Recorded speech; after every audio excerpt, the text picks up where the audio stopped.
Hello and welcome to the Tool Assisted podcast. This is your host, the 8-Bit Beast, and today is the 16th of March 2019. Today we're talking about DK64 with Matt, also known as RingRush, and Tom, also known as theballaam96. So, Matt, can you tell us a bit about yourself? Yeah, I've been speedrunning a long time. At this point, it's been, I think I started way back in 2006 at the Sonic Center, which is a site for Sonic ILs, and I guess a bit of Melee, break the targets before that. But I found a video of, I think it was F-Man doing a speedrun of Pyramid Cave, and it was so crazy looking that I just decided I want to try some of this. And I guess the rest is history. I just have been doing so many games ever since, and I always jump around between basically Sonic games and non-Sonic games, 50-50. But yeah, in 2009-ish, I was on the SDA forums, and a bunch of stuff was happening in DK64. And it was super exciting because that was like the first time I was actually around for the start of a game actually becoming broken, as opposed to just taking what people had already done. And so I was messing around with it a bit. I found a few glitches in it and contributed to it a bit. And then circa maybe a few years later, I actually decided to start picking it up as an RTA, this was the first game I had ever RTA'd. Before that, I was much of a segmented runner and an IL runner. But this game was weird in that you can't really do a segmented run because of autosaves. So with that in mind, I had to do essentially a single segment, and I wanted to do a run that included a trick called Aztec early, which we'll maybe talk about later. And the only way to do it was through RTA rule set, which allows resets, because otherwise the game will crash if you try to use that route. So that became a thing. I started streaming this game on Twitch, and almost against my will, I became a big DK64 person. This really wasn't like a big childhood game for me, but it's just, I happened to be at the right place at the right time, and I just fell in love with how glitchy this game is, and I guess brings us to today where I'm still messing around in the game. Nice. So, yeah, you moved on to DK64 eventually. What kind of Sonic games were you playing before that? Like the older ones or the 3D new ones? I was a 3D person. Sonic and the Secret Rings is my forte, which is like one of my least favorite Sonic games, but it's kind of a habit for me where I love the games where I can contribute significantly, a lot more so than the games that I actually like. And so that was a game where I was around right when it was released, and I was breaking it, and I got a lot of records in it, and so it enticed me. But beyond that, I've done like low tads of Sonic Adventure 2, Shadow the Hedgehog, Sonic and the Black Knight, Sonic Heroes, etc. Nice. And so you got pretty good at DK64 RTA, even had the world record at one point in that? Yeah, about a 2 year, something like that period, where I was the best at any percent. And really what I wanted to do is I wanted there to be a really good run showcasing all the cool glitches we found. Like, that was actually one of my big motivations for speedrunning in general, is I wanted there to be a cool run that exists to showcase all the stuff we found. But along the way, I realized that RTA is not the best way to do that. And that's really what got me into TASing. I think my first TAS game was Croc, actually, which is another childhood game of mine that happened that I just decided to pick up for no real reason. And I think that that is really cool to actually be able to bring the stuff to life without a bunch of mistakes, without a bunch of starting over from the beginning every 40 minutes roughly. And so that's what really got me into TASing. So, in general, you prefer TASing or segmented runs over RTA then? These days it's just TASing, like segmented runs. They were nice at the time, but come on, we got save states. Nice. I still get tempted sometimes in your games where you can't do that, but I think I'll just wait till I can TAS those games. Yeah, I understand that completely. Like, it's annoying to play new games and think, oh, I would love to break this game, but there's no emulator that would possibly run this efficiently. So, alas, stuck with the classics. Yep, ukulele. So, Tom, can you tell us a bit about yourself?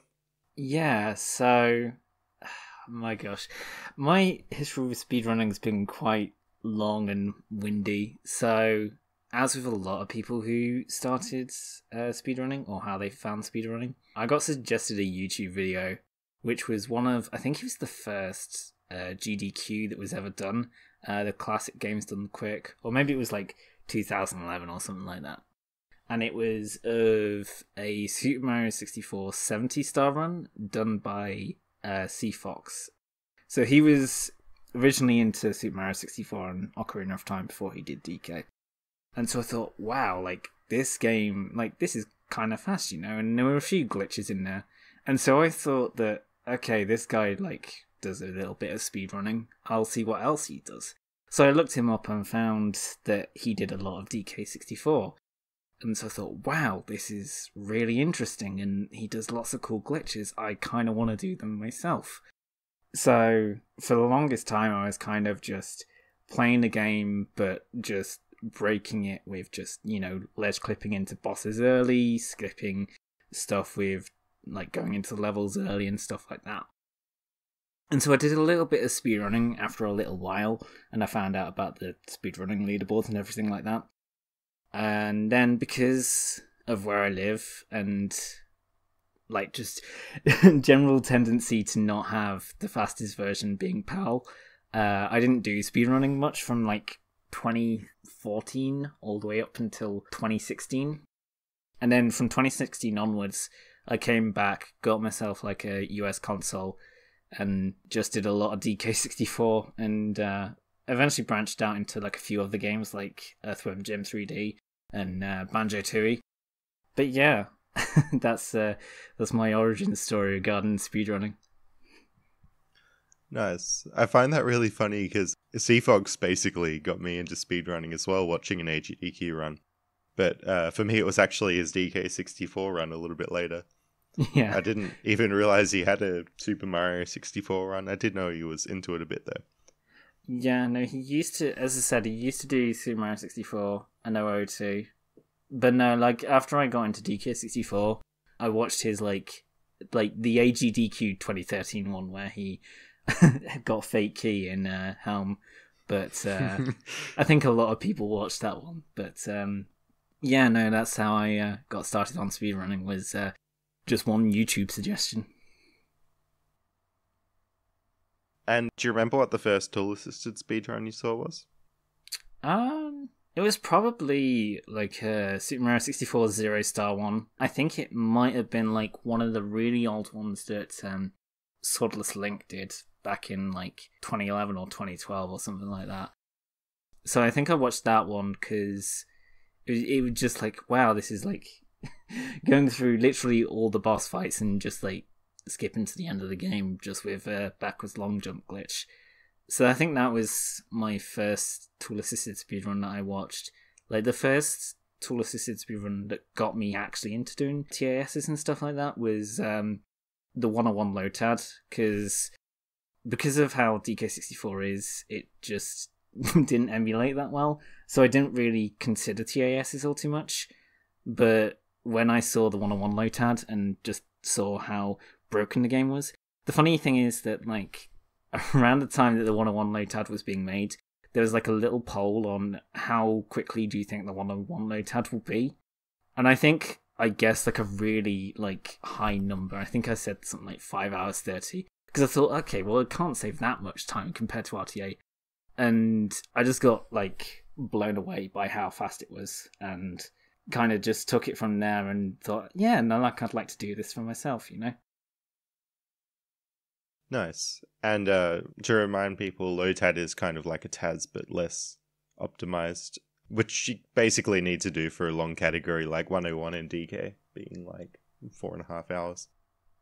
I remember when that came out as well, and me and Isotarge were sitting there watching it, and like, I started off by saying, oh yeah, it'll take 5 hours, but then as it kept going on, I'm like, no, it'll take way less than that, and kept lowering my estimate as it went on.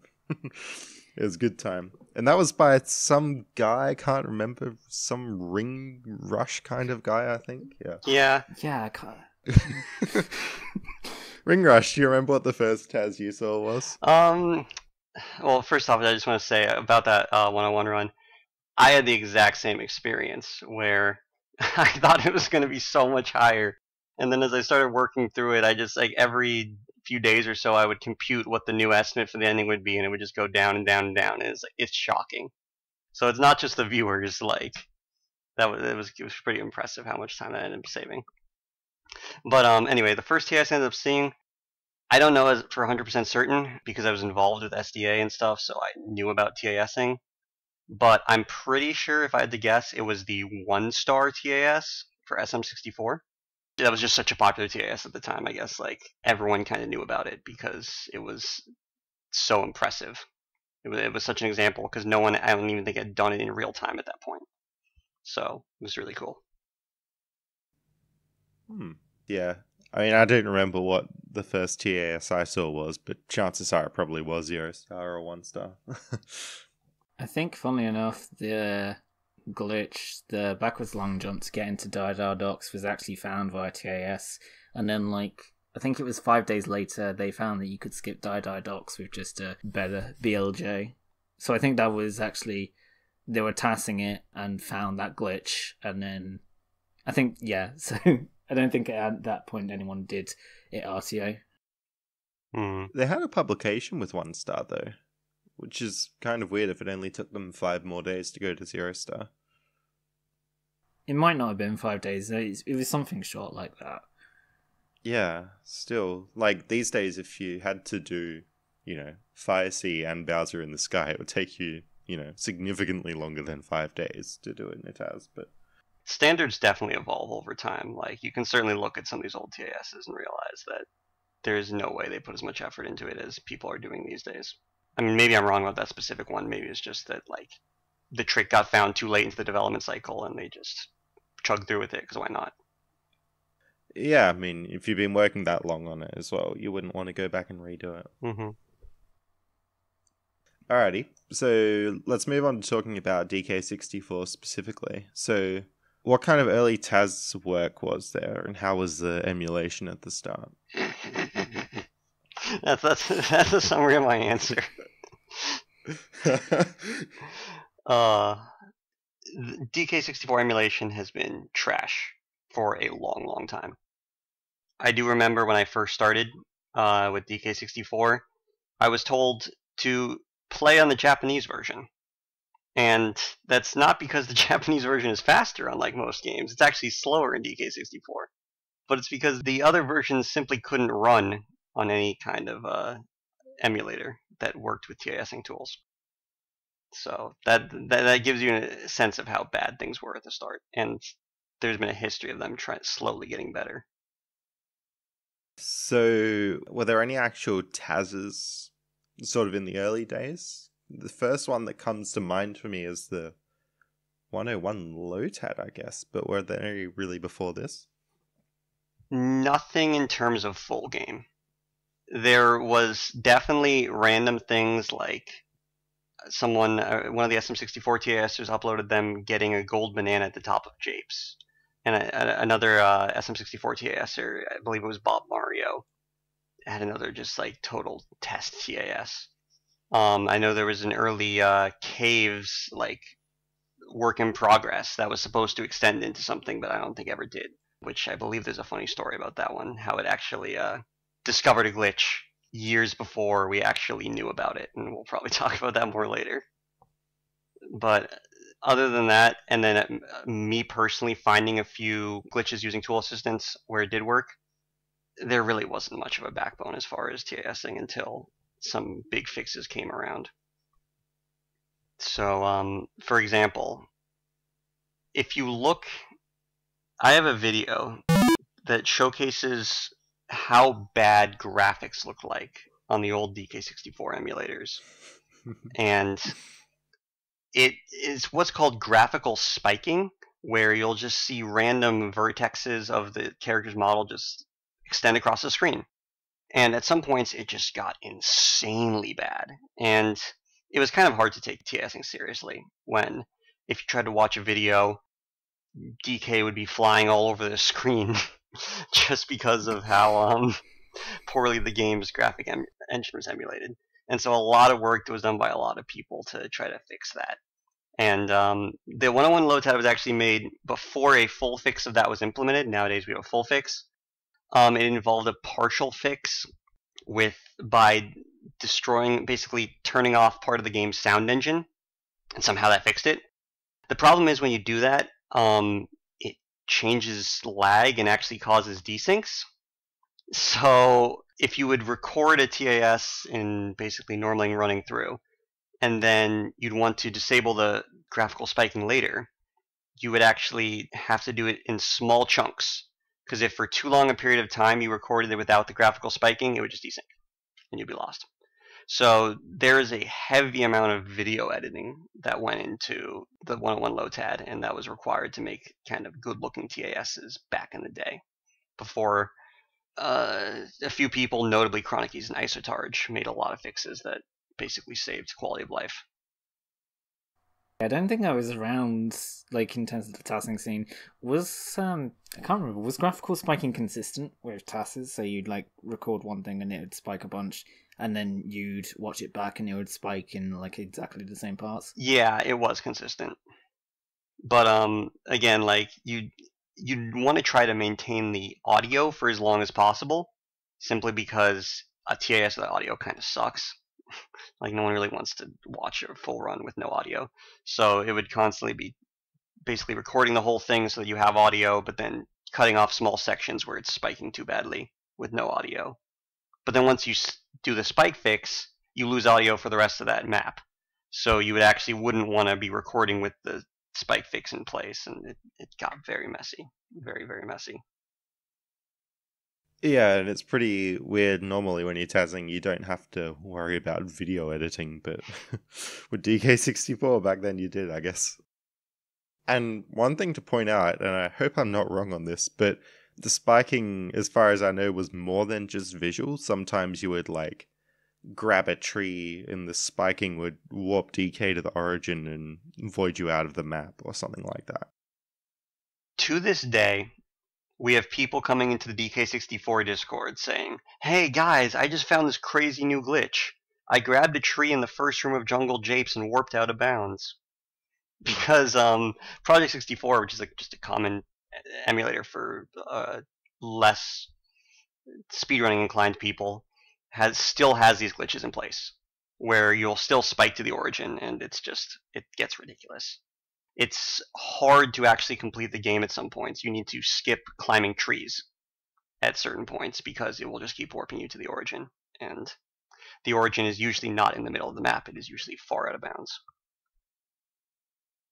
Yeah, I remember that there was an old K.R.E early race that people were doing on emulator, and I think TJ and Outlaw, who are both other tassers for DK64, they were competing as well, and I think they had to pause on trees and vines in order to prevent graphical spiking warping them when they dismounted. It was quite funny. Actually, I don't know why, but that reminds me, Forest Early, a trick to get to the stage fungi Forest Early, was a thing for, I want to say, at least a year before we realized that the trick that was used to make it work was actually the result of an emulator glitch. So it was what now we would call a telegrab, but it wasn't done properly. It was just the emulator glitching out and warping you upwards. And oh, cool, you warped upwards and got it. But it didn't actually work on console. So Forest Early had to be rediscovered like many months later. So with the emulator fixes as well, so you were tazzing on like Mupin, which is still popular for some games. But then Chronicies did the work on the EEPROM fix, so things with like saving and loading the game, that was all fixed so that you could run it on BizHawk. And then Isotarge did the bone displacement fix, so pretty much he found a way to make it not mess up the sound, and now they put that into BizHawk. But it's still kind of weird because it's almost like a game-specific thing, so BizHawk will look and see, you know, if this game is DK, then apply what basically is this Game Shark code to fix the spiking issues. Does that sound about right to you guys? Unfortunately, like, I mean, I started TASing in 2010. I started speedrunning this game in like besides just glitching, like actually speedrunning in like 2011, 2012.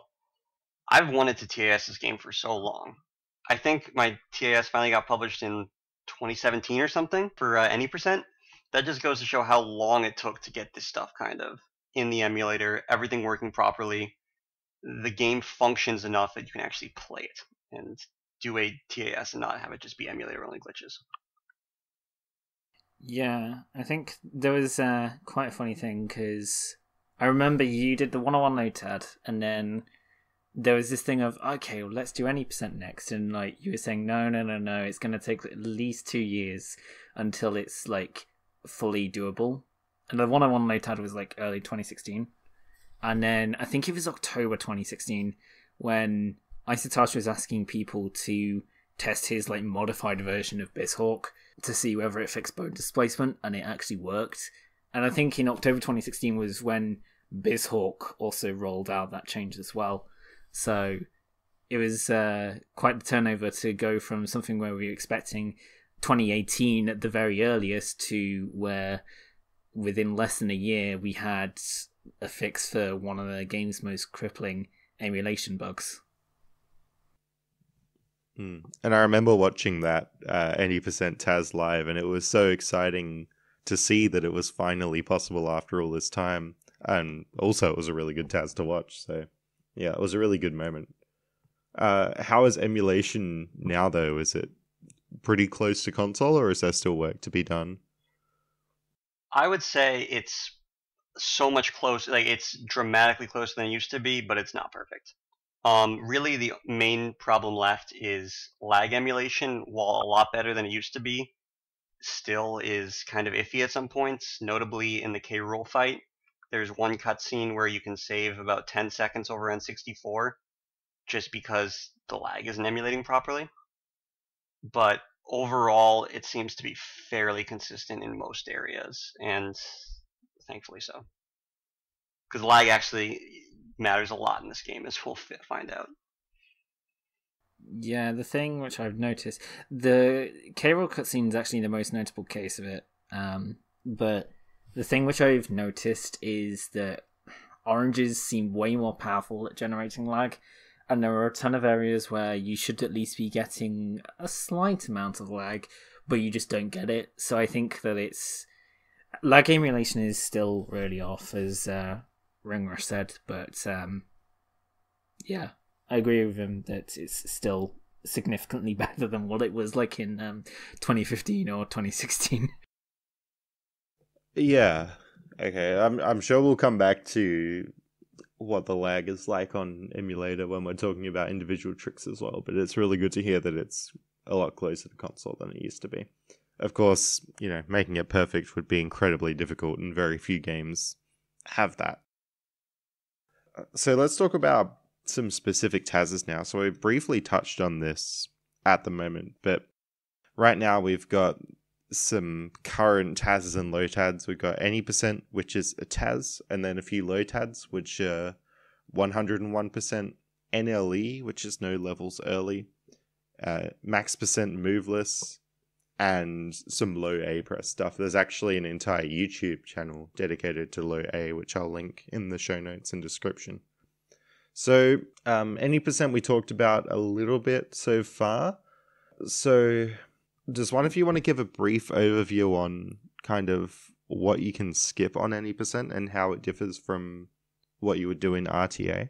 Yeah. The differences between RTA are kind of twofold. The first is there's actually a definition difference.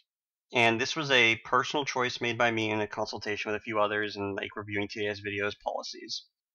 But there is a trick in the game called intro story glitch that if you get a clean cartridge, just like a copy of DK64 out of the store back in the day, you can't do it. You need to actually have done a file previously where you got to a certain point in the story, captured a few pictures of fairies, even transformed into Rambi at one point for part of it. And you need to do all that in order for it to be unlocked on the main menu. If you are familiar with Banjo-Tooie, it's kind of similar to how you need to have gotten to a certain point to have bosses replays unlocked in the main menu. So because of that, console users, people who run the game, will abuse this trick that requires that. For the TAS, I made a different decision in that I'm not going to do anything that you couldn't do off of a clean cartridge. So in the end, I do abuse the trick, but I actually unlock it first. So I need to take a picture of 6 fairies, and I need to transform into Rambi, and I do all that in the course of the run. And while it sounds like a lot, maybe it adds about like 4 minutes to the total time, roughly. So just from that alone, that presents a very different route from the real time. And it's almost that the real time route is a subset of that route because it's just a bit of extra things you have to do. And aside from that, though, some of the things that are special for TAS is the routes during ISG or MMM, and these are tricks I assume we'll talk about later. It's a very complicated trick. It's the trick that I'm sure both of us are dreading having to explain. But the gist of it is that you have a 5.5 minute timer where you can do things under a few certain rules where time doesn't matter, speed doesn't matter. So as long as you want to fit as much things as you can into this basically free 5.5 minutes, because after the 5.5 minutes are up, then time starts again and speed matters again, because then you have to be at a very specific place 5.5 minutes after activating the glitch. In the middle, it doesn't matter. So the TAS is able to cram a lot more things into that 5.5 minutes than a console run would do. A console run at best is getting key 8, which is the key in Hideout Helm, which is the last level of the game. For the TAS, what we're able to do is we're able to go get the key 8 like a console would. We're able to ascend into Frantic Factory, clear a few cutscenes there, get 4 fairies, which is something relevant for that route, and then basically be more productive during that time. And so therefore spend less time in the rest of the run trying to do this stuff. So I'd say that's probably the biggest thing for TAS.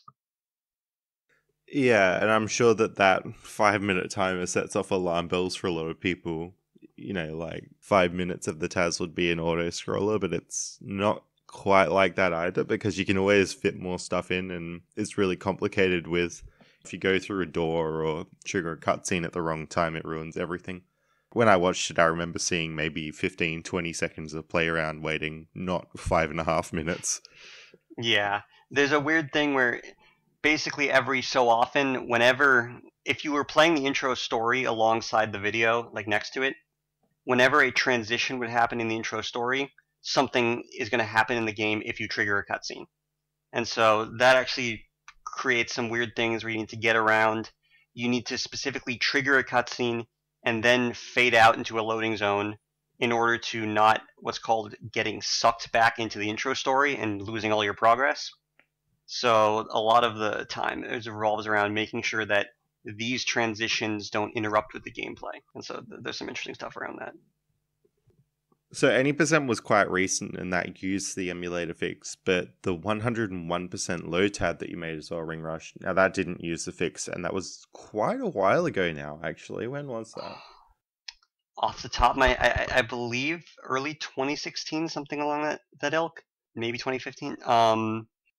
The key thing there was I promised my viewers back when I was a speedrunner, if I got sub 45 in any percent, I'll do a 101% run. Which, for those of you who know the game, sub 45 is nothing these days. Like, premature promise. And I never wanted to run 101%. I don't want to sit down for 6 hours, 5 hours, and do all that. But instead I said, okay, well, I promised something, so let's be as crazy as I possibly can and try to make a TAS. Even though there's this whole graphical spiking issue that we know. And this will be my substitute for what I promised. And so I probably spent about a third of my time grappling with spiking issues and video editing. So it maybe wasn't the best use of my time, but there were at least 100 new strategies in there, like if you count it, that weren't in real-time runs at the point. Anywhere from skipping dances of golden bananas by using orange damage to insane things like in the middle of a baboon blast course, instead of basically shooting through cannons in a very linear fashion, you can get stuck on something in the middle and gain control and do a floating kick to reach the end of it early. So there's all kinds of crazy stuff that was found in that just, some of it made its way to real time, some of it just made its way to Legends. And so it was a super cool thing to release, and it's probably one of my favorite things I've ever done with this game. And I wouldn't be surprised if in the medium term another version of it isn't created, now that we don't have to spend so much time with graphical spiking and a few new tricks are found. Yeah, and even so, we'll find out later in this episode what has been found since then. But even though there's still stuff that could be improved with our new knowledge now, I mean, I still love to go back and watch that Lotad because it's so different to RTA because the tricks in this game are really inconsistent. So you can just pull off orange clips first try every time and do crazy stuff that would never be consistent in RTA. And Taz only stuff as well. So how long did the 101 Lotad and any percent Taz take you to make? I want to say 101 was about 5 months total, including routing, and any percent routing happened over the course of like 7 years. But as far as the actual creation of it, I want to say 2 to 3 months. Nice. And moving on, we have the No Levels Early Lotad, and that was Tom. Tom, you co-authored that with Kiwi Killer, didn't you? Yeah, so this was, gosh, I think it was like Christmas Day or like Christmas time 2016 when Kiwi mentioned to me that he wanted to do, Kiwi is a RTA runner, he wanted to do a segmented run of No Levels Early, which was his favourite category.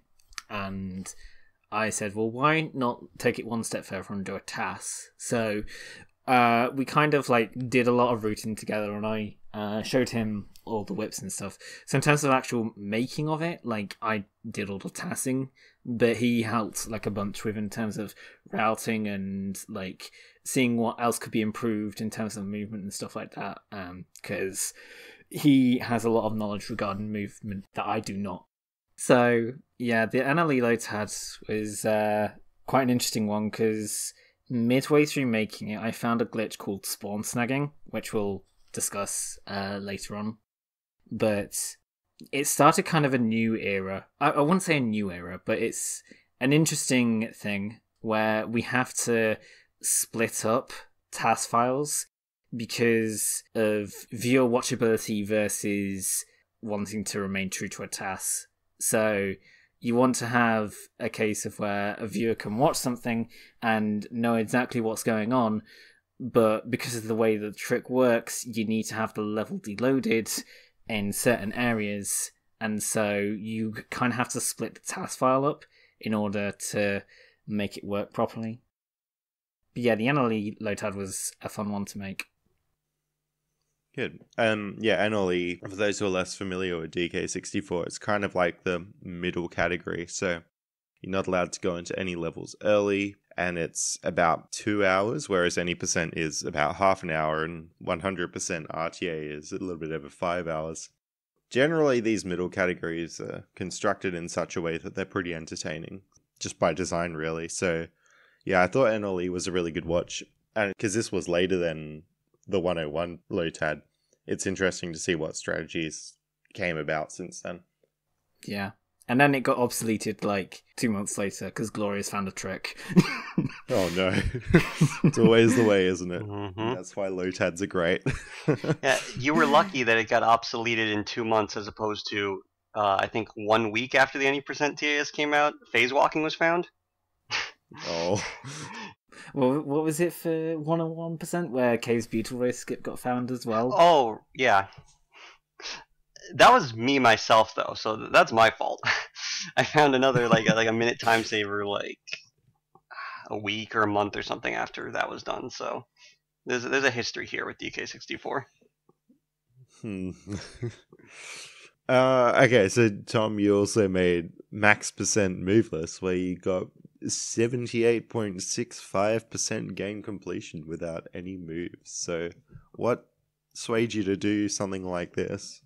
So, like, at this point, RingRush was already in full swing with Low A, and doing his videos on various strategies you could do for this challenge. And with DK64, we have another challenge called Moveless, which is trying to beat as much of the game as possible without having any of the cranky moves, any of the funky moves, or candy moves, and you can't have the camera or shockwave from Banana Ferry Island. So the only moves that you get are from training grounds, where you get the ability to throw oranges, swim underwater, and stuff like that. And so we try to do as much of the game as possible with that. And there were not many videos around of the various different strategies and GBs that you could do to get as much as possible. And so I thought, well, I kind of want to do a bunch for Moveless as well, kind of in the style of low A. But I thought, well, why not? Let's just show it off in full force with a Lotad and try and show off as much as we can do in some form of optimized movie that someone can just sit down and watch in one sitting, you know? So that was the motivation behind that. And yet again, following DK64 tradition, because this is max % Moveless, of course, so it's as much as you can collect Moveless. And then I can't remember how long it was after. I think it was 3 months. We found another GB which you could get Moveless with some vase tricks in Angry Aztec, and then we found a bunch of other stuff which you could get Moveless shortly after that. So yet again, following the tradition of Lotad is made, then a certain short amount of time afterwards, a trick gets found which obsoletes it. But yeah. So what was the motivation for getting the training grounds moves? I remember being a little bit annoyed at that when I first saw this. Is there a reason why you get those ones and not the other ones? It's quite, that was initially, that was just the rule set for Moveless at the time. But if you look into what's possible without training ground moves, it kind of makes sense. Because without training ground moves, you can't pick up barrels. And so you can't do a glitch in Fungi Forest or Angry Aztec to get Key 5 earlier than intended. But there's another trick you can do to enter Creepy Castle early. But to our knowledge, that requires a candy move, which is DK's instrument. And so with that way, you can't enter a castle at all. So you can't unlock any Kongs with that. And all of the Kongs require moves to unlock what we call organically, which is just going through the actual puzzle in the game. So shooting the various switches in Jungle Japes or slamming the lanky pad in Frantic Factory to unlock the Kong. You can also unlock Kongs with K.R.E, but I believe at the time you can't even get that Moveless because that requires ISG. And even if you allowed ISG at the time, it was purely considered an emulator only glitch and wasn't brought into any actual console at all. Okay, yeah, that makes sense. And I think, because there's also stuff you can do like orange clips, which make it more entertaining as well. Yeah. Yeah, max % Moveless I found to be a really good watch because a lot of the moves are very slow, like playing musical instruments and doing baboon blast courses and, you know, all that. But the Moveless GBs that you get are much faster, and it's kind of like a more fast-paced run, I find. It's also a case of some like really easy GBs that you can get, which are just like easy with a move, just become extraordinarily difficult if you just take away moves. So for instance, the GB at the top of the mountain in Jungle Japes, all you have to do in a normal game is just enter the mountain, slam a pad inside it, and then just collect it. But with Moveless, you have to go all the way to the back of the level without loading the main portion of the level. And then, like, keep the camera locked there and move there as DK, get to the top of the mountain, and then tag Diddy on top in order to get the GB. So it's showcasing, like, in almost a case of Rube Goldberg machine of taking something which is ordinarily very simple and making it so complex and difficult that it becomes fascinating. Yeah, it had a good combination of that. So, how long did max % Moveless and NLE take you to bank? Both were about 5 months. So even though NLE was, I think, like an hour shorter, that was my first full game Lotad and anything like that. And it was pretty much the first significant task thing that I did. And so naturally you just have a bunch of stuff regarding trying to get used to tasking that takes you a little bit longer. But with max % moveless, it just became a little bit quicker because I knew what I was doing. And so RingRush, you also did some work on the low A stuff for DK64.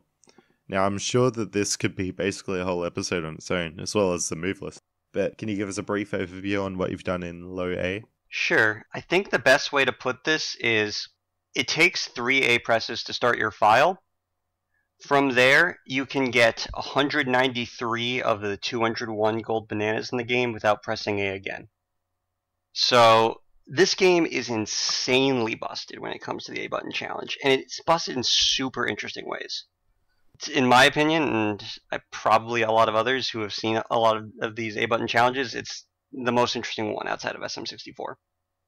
As Ballaam was saying, like, you get these crazy strategies for otherwise simple things. Like, for instance, you do things where you're starting to grab Chunky's own animation to spawn an object from a different level in order to stack 50 of them in a room in order to generate enough lag that your auto jump in this one location can go across the room and slam a switch. And it gets absurdly complex and interesting, and I think it's so cool. But the way I structured it is I have a separate channel, I believe it's going to be linked in the description, where I just use one video roughly per gold banana. I'll put a bunch together if they're not that interesting. But we've managed to lower the game to 39 A presses total for 101%, which sounds like a lot, but when you think of how much is actually done with nothing additional, it's pretty amazing.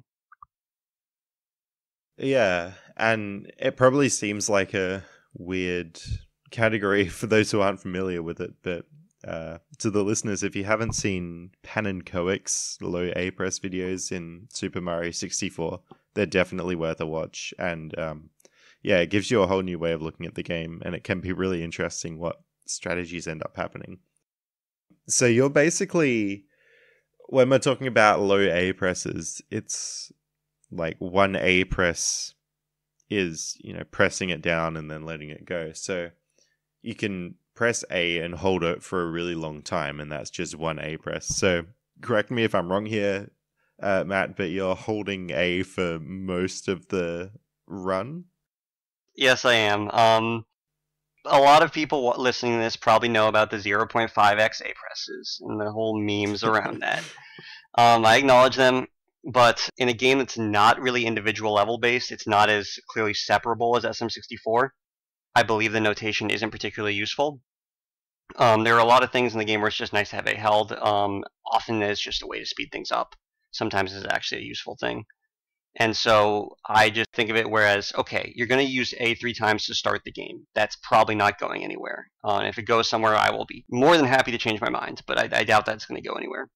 From there, just keep A held as long as possible. There's almost no instances where you'd want to unhold A. So I do hold A for almost the duration of the run, which if you add up all the videos together and add up all the time, like maybe cut out, because some of these GBs can actually take hours, the strategies. It's going to be like 10, 14, 20 hours. Oh, wow. So what causes them to take hours? Is it stuff like cloning the vases, you said? Yeah, the few longest GBs are all vase cloning. But there is just some strategies that are simply long because you need to set up something in one area and then go to a completely different area to set up something else. And there's a trick called pause cancel where you have to always go back to Fungi Forest and lose the rabbit race a certain way in order to set up a trick that you'll then use in the middle of the K.R.E fight. So there's just a lot of kind of crazy running around doing weird things that will end up affecting other areas. Wow, I didn't realize this game had stuff that can take that long, but there you go. Wow. And so the reason you're holding A for most of it is because, well, I'm sure there are lots of reasons, but probably a big one is that the Kong will, if they come out of a door, like they've just been through a loading zone, they'll do a jump if you're holding A. Yeah. I mean, swimming is faster. You can actually buy moves Because when you go to buy moves, otherwise this would become the next max % moveless challenge. When you buy moves, you have to hold A. And then, as you said, when you go through a loading zone, any like input reading is disabled, and then when it gets re-enabled, it will fire off that jump. And so just holding A and letting that auto jump when you enter a room ends up being surprisingly useful. Though it's only used in a few places, but it's a nice trick. So for 101, you're down to 39 A presses. Most of those seem to be on the last 8 golden bananas. How about any % or NLE? Yeah, any % is 16. 3 to start the 3 to start the game, 5 for Mad Jack, and 8 for K.R.E. And that's unfortunate that it's like you can get a 96% run in 3A presses, but just to beat the game it takes 16. So that's a bit of just an unfortunate thing about how it turned out. But yeah, it's still insanely cool. I would love to get it below 10 someday, but we'll see. And the Mad Jack K.R.E. stuff, is that mainly just for ground pounding the switches? For Mad Jack, it's, yeah, you have to ground pound the switches, and to ground pound you need to be in a jump state, and to be in a jump state without many tools around to help you, you usually have to jump. For K.R.E., it's just a lot of the phases spawn barrels in the middle of the arena that you have to jump to, and you don't have that much to work with in the fight. And any of those A presses actually individually are skippable, but combined, because they require that trick that you set up in Fungi Forest, and you can only do it for one of them, you have to end up eating a lot of A presses there.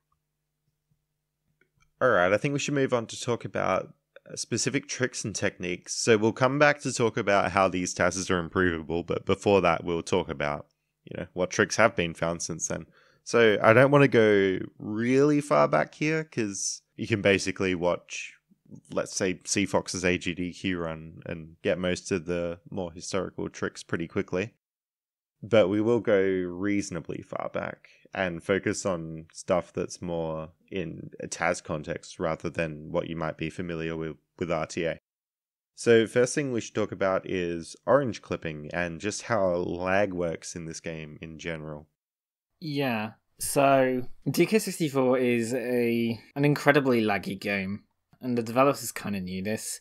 So there's a little, I guess, a feature or a mechanic where they speed up your Kong's frame-to-frame distance by the amount of lag present. It's actually directly proportional, so in terms of like actual speed, it's the exact same. But because you're moving more between frames, you can bypass collision detection if you don't pass through like a collision area of a wall in that gap in a real frame. Or they don't check for collision in the lag frames, so you can bypass through walls by just going really fast and lagging the game a lot.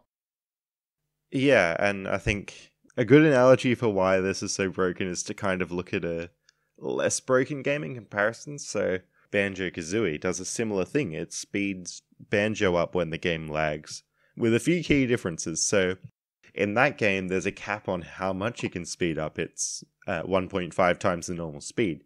In DK64, there's not. So if you could create enough lag, you could go like 10 times faster or something, provided the game doesn't crash.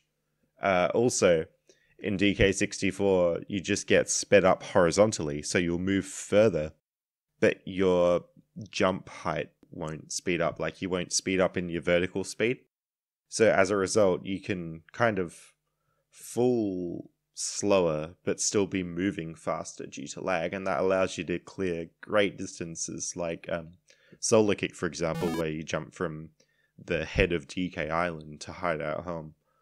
And I think those are the two main reasons why DK64, the lag in that is broken, but you can have other games where you do still speed up to lag and then it's not broken. Yeah, I think one of the keys with DK64 is it's so easy to get lag. Some places like Creepy Castle, like, you can get enough lag to clip walls without doing anything special, just casually playing the game. And in other places, just the fact that you can throw 4 oranges, and you basically create 4 explosions on screen whenever you want, and that can be done anywhere, basically, to create a lag to clip almost anything you want to. And so that power, whenever you want it, is so good and so powerful. Yeah, so you can basically go through any wall, but then the issue is you're running out of oranges, because if you're taking 4 every time you want to clip, then you've only got 20 to play with. You also want oranges to take damage as you're collecting a golden banana to skip the dance as well. So from what I could tell from your 101 low-tad RingRush, they were a very valuable resource. Absolutely. Fairies, luckily, when you take a picture of them, refill your oranges, and that ended up being a critical part of the route, is making sure you get to the fairies at the right time. And even cutting out some clips that would otherwise save time because you just don't have the oranges to do it.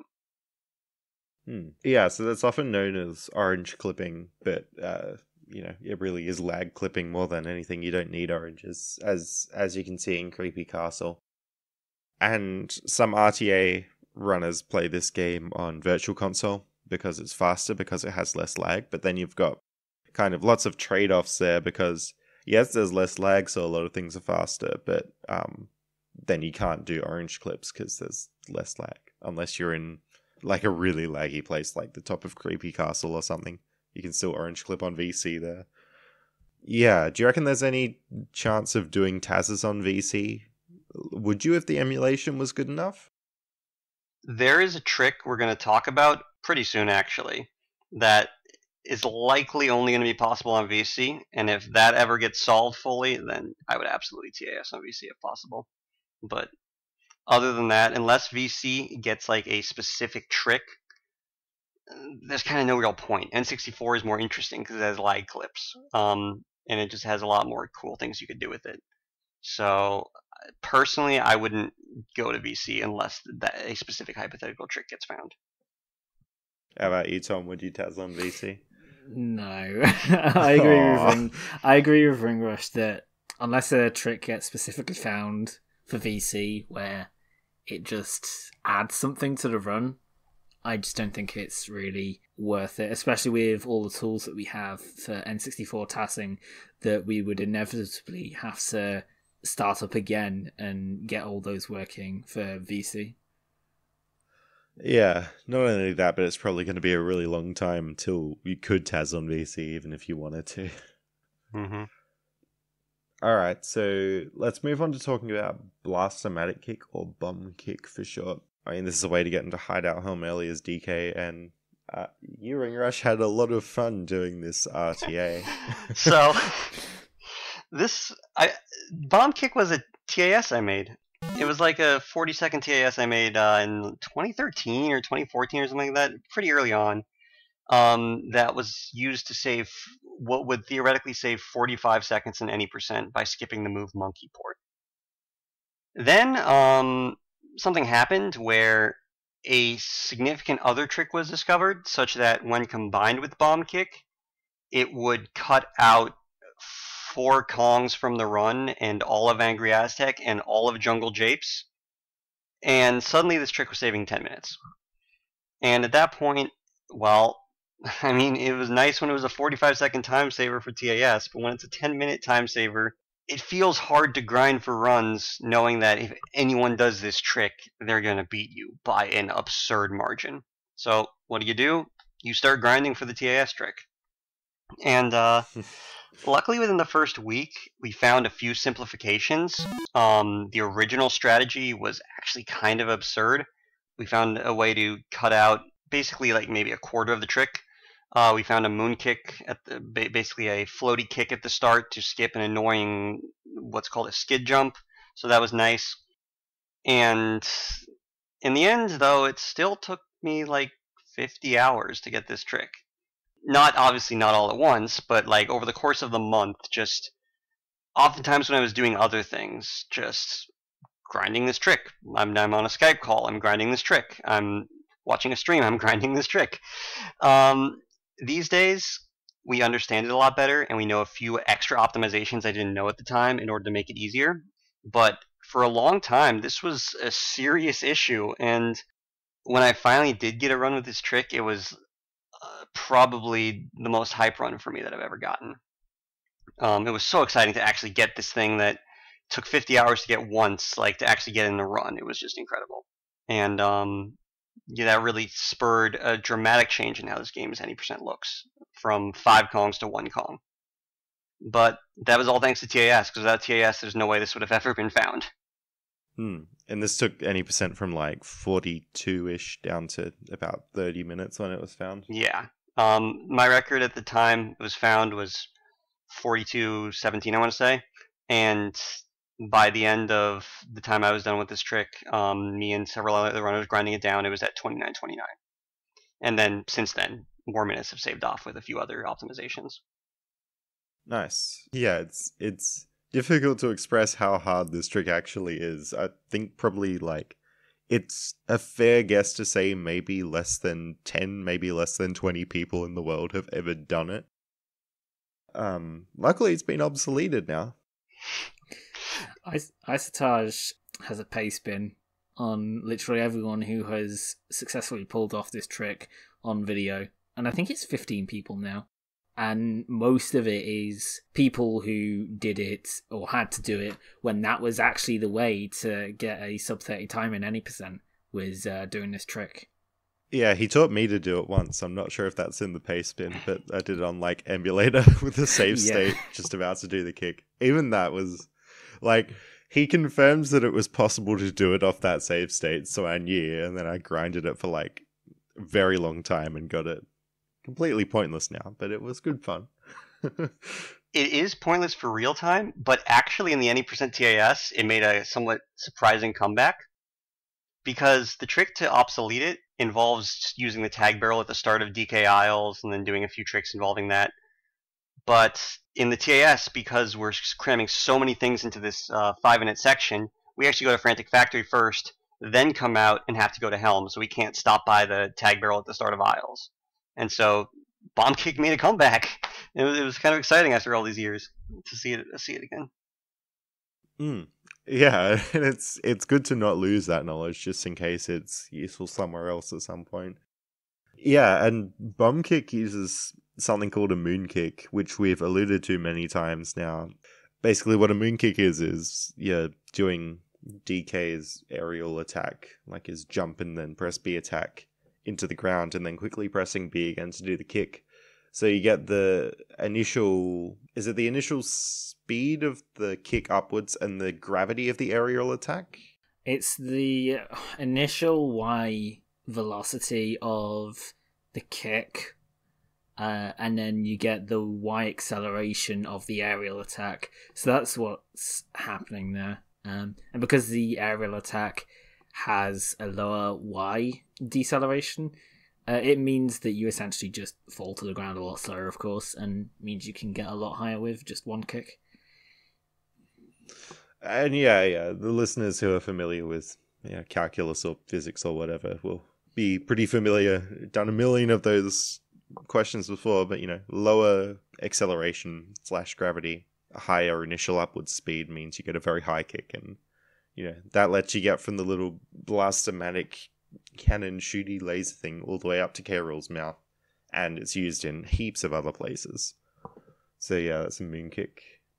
Okay, so bomb kick wasn't around for long. Moon kicks were. Bomb kick wasn't, and that was obsoleted by a trick called tag barrel storage. So does one of you want to take this one? Sure. So this one, we alluded to earlier on in this podcast. There was a TAS made by I think he's a SM64 TASer called Haru. It was a case 100% TAS work in progress on the Japanese version of the game. And at one point, he detransformed as Hunky Chunky and managed to somehow have control of the tag barrel and then reappear after the tag barrel in like an unusual location. And this was way back in 2011, and no one really took note of it. And then a glitch hunter called Xcord, back in, I think it was August 2014, was messing with the trick and found a way to essentially gain control in the tag barrel, which allows you to have not only control of the tag barrel, but also control of the Kong. And due to the way that tag barrels work and just how the game functions, It gives you a lot of abilities, such as turning the Kong invisible, freezing your stored positions, which stored positions are incredibly important to some DK64 actions. A lot of stuff is based on it. And through a bunch of years of just finding more and more methods of getting this trick, I think the total count of methods of getting tag barrel storage is now up to 24, with just various meme methods. But its usage in 90% is if you get tag barrel storage and then tag, your stored positions are set at the map origin, which is 000. And then if you grab up on a ledge, the way that the game works is it essentially changes your vertical Y height to essentially adds the difference between your stored position and your actual position, and just changes you to that spot, and essentially allows you to warp upwards. And it is now used in 90% to essentially enter Hideout Helm early, which obsoleted Blastomatic Kick. Cool. And you made a video on all the different methods to get tag barrel storage, didn't you, Tom? Yeah, I did. It's part of something that I've been doing recently, which is just trying to go through a lot of DK64 stuff and explain it a little bit in more detail. But yeah, there's like 24 methods, and so you have like typical methods that like you use in RTA, such as uncrouching the frame before you enter a tag barrel, to some of the more unusual ones, but like skid jumping and taking a fairy for photo, or taking a picture of a fairy and then entering a tag barrel, and then the picture is processing and you get the little screen there, and then the fairy gives you all the refills and stuff like that, and you get taken out of the tag barrel by that refill animation, and therefore you have both control of the tag barrel and the Kong at that point. And I vaguely remember, I'm not sure if it was you that had this happen, RingRush. It was the falling rock in Crystal Caves hitting you as you entered the tag barrel. That was how it was rediscovered, wasn't it? I mean, that might have happened to me. I've definitely had enough dumb stuff happen with falling rocks in Crystal Caves and tag barrels. More than just tag barrel storage, you can get some really weird effects there. But I'm not sure that was how it was rediscovered. I mean, I think that's how it happened with Haru originally. Yeah, that's probably what it was. But I think it was rediscovered, if anything, in Forest. Fungi, at least the Hunky Chunky method was in Fungi Forest, where it's easy to accidentally do when you, in the tomato section, after you're done with that. You can accidentally trigger it sometimes. So how do you do that? Just like de-transform and go into the tag barrel? The de-transform input is crouching and pulling out your gun, and sometimes when you're doing that, guess what? You uncrouched right into the tag barrel, so you'll accidentally trigger it that way. Oh, yeah. So in tag barrel storage, you can kind of see just what's going on in the tag barrel, but your Kong is moving around. So you guys have some sort of camera hack. I think Isotarge made that one to see what's going on in a Taz. Do you do that mainly for the viewers or to help you actually Taz it, or both? I primarily do it for the viewers because it's way easier to see where you're going. Although for some things it is really handy to see where you are, and can be really useful. But primarily it's for viewers. Personally, I think I would never have found half the things I did if it didn't exist. Like, the camera hack is so useful, especially in the discovery phase. Because I've done a lot of tricks with tag barrel storage. It's one of the most versatile glitches in the game. And there's a billion methods to activate it, and there's almost just as many ways to abuse it. And certainly without the help of that kind of tool, I never would have been able to do a lot of these things, or come up with a lot of these things, or figure out all these weird effects even. Yeah, I remember when it was coming out, like all the stuff that was being found. It's sort of like, you can get through pretty much any wall you want to in DK, but covering vertical things was always the hard part, and this just let you do that pretty well, among all the other things you can do. Like, what I'm sure is a lot of people's favorite part in the 101 Taz is when you're like tiny in skew with Diddy's jetpack in Fungi Forest. Yeah, and that's tag barrel storage shenanigans going on there. Yeah, so many uses for it, and yeah, I'm pretty sure we could do a whole episode just on TBS, honestly. I think it's very easy to kind of just say, well, TBS is only used as just talent grabbing for any percent. But yeah, as RingRush hinted, there's just so many things which TBS can do. And I think in a lot of situations, TBS has helped with breaking the game and discovering a glitch with just TBS. Yeah, I mean, you can use TBS to get rolling speed constantly. Like, that's something that no one ever thinks about. But it's a very interesting use of TBS that may very well come to be seen in TAS someday. Like, I don't think there was a specific use of that in any of the more recent ones, but that's there. And I think there's just so many different ways you can use tag barrel storage to break the game that a lot of people haven't really explored, and that we've explored to some extent, but it's just such an exciting realm of things you can find. How do you keep rolling speed? You roll, and then as you go out of range of a tag barrel, you tag. The action of a tag will lock your basically movement state, and then since the barrel unloads because you're out of range, it won't correct itself. So then you're just sliding around at rolling speed. Wow, nice. Does that get lost if you hit a wall or have to turn or something? No, the big problem is if you jump out of it. Like, to do anything out of it, you have to lose it. But you can turn. And yeah, so just the last little thing on TBS, like, as I said, there's a camera hack. So if you're ever watching a DK64 Taz and it goes black and white, normally the screen would be black or showing a tag barrel there, but they're showing you what's going on because otherwise it would be really boring. Did you use that cam hack in any percent RingRush? I can't remember. I did not. Any percent is actually fortunate in that in the current route, TBS lasts for like a few seconds in the I can't see anything phase, and then you tag a column, and then your visibility is restored. So it's luckily not needed there. That can cause desyncs as well, so you wouldn't really want to be messing with it too much in a Taz submitted to Taz videos. Yeah, 101 uses it all the time though. So. Yeah, it's also a RAM modification. So it changes the value in memory, and so for obviously a TAS, requiring that to like be used in order for a movie to be played fully is not good for TAS videos rules. Okay. Should we talk about spawn snagging while we're on the subject of TBS? Yeah. So this was the trick that I found midway through making the end of Lelotad, and as a result, I had to go all the way back to Angry Aztec. So there's different types of objects in the game, and they're primarily categorized into two lists: actors and object model 2.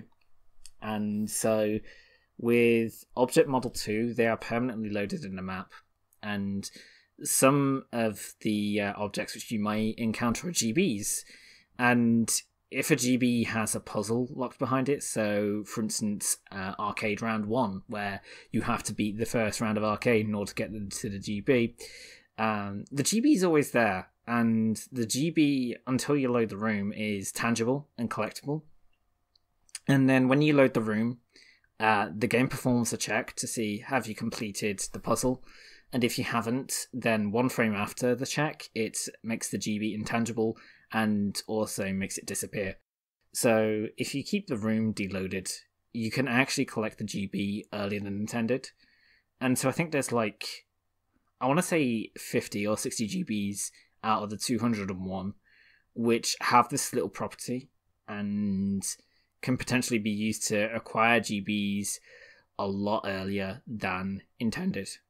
The major downside to it is that you have to keep a locked camera for some of the ones because they're just in a really poor place, and the only efficient way to do so is with tag barrel storage, and it can cause issues when creating tasks. It sounds like it would save quite a bit of time because you're cutting out all these mini games that are honestly not super entertaining, especially like since you have to do DK Arcade twice anyway, why not cut it down to one? So are there any that are sort of theoretically possible that you haven't been able to get yet? The main one is that's theoretically possible is there's in Creepy Castle, you have the crypt, which is like the bottom area of the castle with, for instance, you got the coffin GB and also DK's minecart GB in Creepy Castle. So for the coffin GB, where you have to hit the numbers 1, 2, 3, and 4, you can grab that GB earlier than intended in theory, because it is part of the spawn snack GB list. But unfortunately, because of the way that the coffin is in the middle of the room, and that there are no tag barrels in that room, it's unfortunately currently impossible to collect without loading the GB, and therefore impossible to collect with spawn stacking. Do you reckon it could be gotten one day, or it's pretty out of the question? I think it can be gotten one day. It's definitely close to being possible. It's just really difficult right now. And as with DK64, with a lot of things, you can't really say something's impossible, because one day someone's going to find some weird thing, like arbitrary code execution is probably the next big thing to be found. And if that gets found, well, like a lot of stuff just changes. And it's happened so many times before where we've said the game can't get more broken, and then, you know, like, it could be like the next day, or it could be a few months or even a few years later, someone comes around and discovers something truly groundbreaking, and it just breaks the game wide open again. Yeah, and seeing like 5 Kong go down to 1 Kong, and then bomb kick 1 Kong going down, TVS 1 Kong, and then potentially like K.R.E early being found, even though that's, you know, not really compatible with any percent. But yeah, it's always really exciting, DK64, because it is more broken than an average game. So yeah, it's good to see it come down, you know, fairly regularly. And like phase walking, all that. Speaking of which, should we talk about all the phase glitches? First of all, phase swimming, also known as swim through vertical walls sometimes. Sure. It's embarrassing that it's still called swim through vertical walls, to be honest. There are no... I love swim through vertical walls. There are not many horizontal walls in this world, but but yeah, phase swimming, I never heard it called that. That's a good way to put it. But this whole phase state, it's a US version glitch. And it happens when you leave first person mode. And so normally when you leave first person mode, controls resumed as normal, but a little adjustment happens to your angle. So who knows what kind of logic went into this, but the game decides to add 360 degrees to your angle upon leaving first person. And for those of you who know, 360 degrees is not going to change your angle too much, because it is a full circle. But for some reason, it takes a bit of time to truncate that back down, and in some scenarios it won't truncate it back down to something in the range of 0 to 360. And when it's not truncated, you actually can kind of clip walls. So the way collision works is that these very large angles can let you pass through walls if you have enough speed. And so water is one of these states where your angle doesn't properly get truncated. And so if you're facing anywhere between 0 and 180, the closer to 180 the better, and you leave first person mode in the water, you will just swim right through any wall you pass by. So that's fantastic. This has been known for a while. Nobody knew exactly what caused it, but as you can imagine, it's not a particularly hard glitch that someone would have found it. It was found accidentally quite easily by a lot of different people. The key was, though, when we started finding other things with the same effect. One of them first was phase falling, where it turns out falling is also something that doesn't truncate your angle properly, and so if you go into first person while you're falling off a ledge and then leave, you can end up clipping a wall that way. But then one of the craziest ones that was found, which was right after the any% TAS was done, was phase walking, where you can delay this angle fixing by alternating between a directional input and a neutral input, meaning your control stick has no direction at all.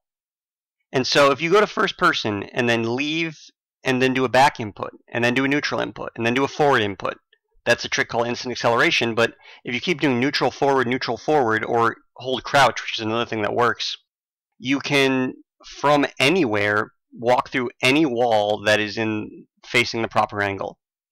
And the benefit is, as we talked about earlier, oranges are a valuable resource, and this lets you skip throwing them. It lets you skip waiting for the explosions for the orange, so it's a faster way to do it. And in less laggy areas, lets you get some clips you otherwise couldn't. And phase walking just ends up being useful everywhere. Because, what do you know, walking through any wall incredibly quickly tends to be a useful trick. I remember this being, it was always swim through vertical walls for a really long time. Even the DK64 programmers knew that, because when they made the European and Japanese version, it was patched. So it's been known for ages. And I remember having like me and Isotarge downloaded all these cheat codes from the internet and put them in the folder. And it was like, check out this cool glitch in DK64. If you're in multiplayer, just look at the wall underwater and you'll go out of bounds and shoot all your friends. And we would like try and do it so many times, but of course it didn't work because we had the PAL version. Yeah, but seeing it go from that, going from swim through vertical walls to, as I like to call it, walk through vertical walls, or as it should be called, phase walking. Yeah, it was a really big improvement.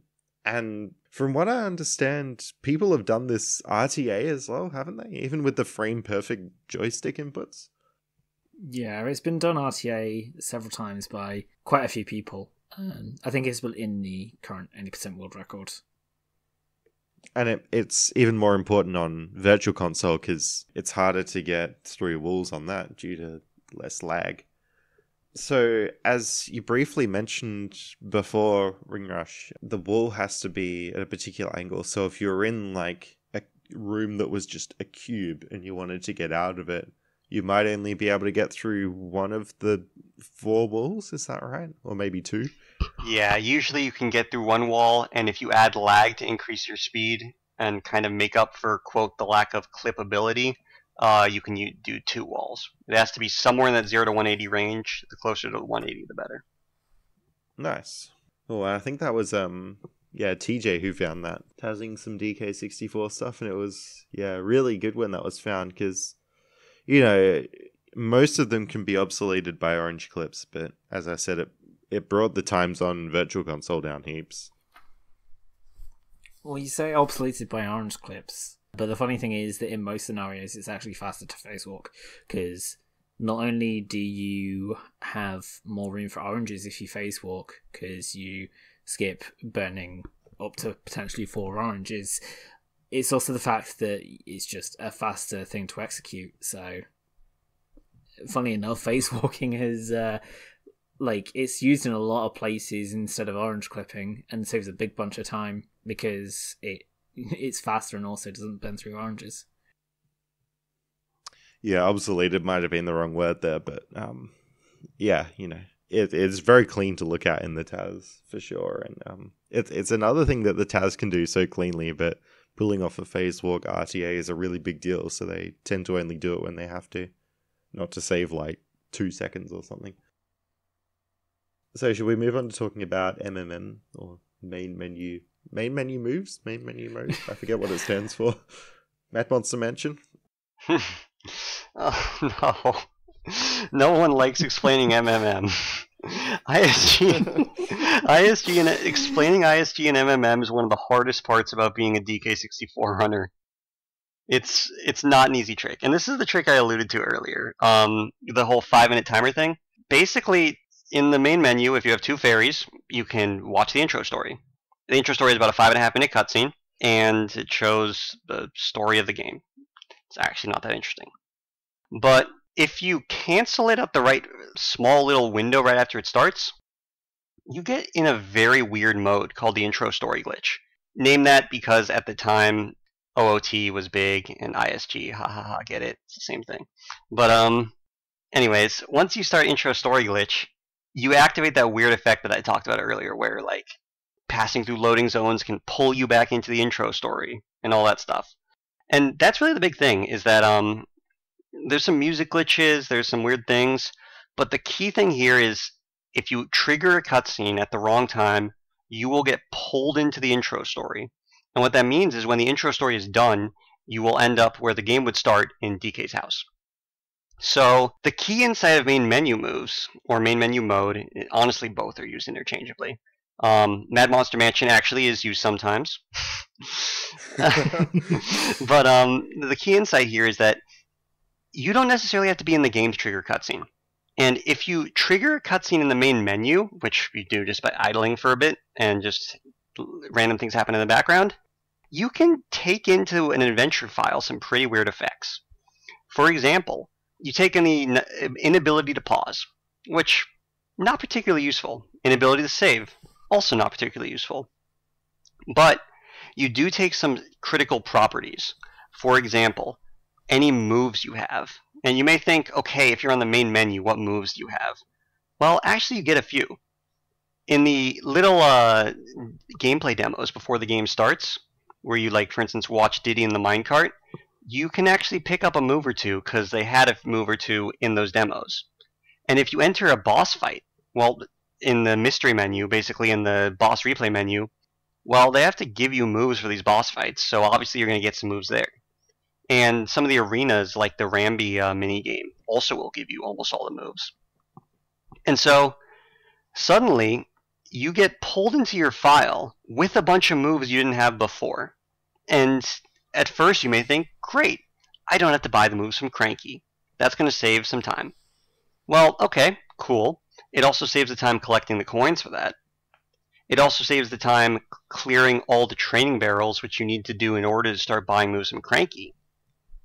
And, oh yeah, if you already have the moves, you can beat K.R.E, so you don't actually have to bother unlocking all these other Kongs. So, suddenly, instead of the run being about, I gotta free all the Kongs, unlock K.R.E, and beat K.R.E, it's just, I need to do this glitch called MMM, unlock K.R.E, and beat K.R.E.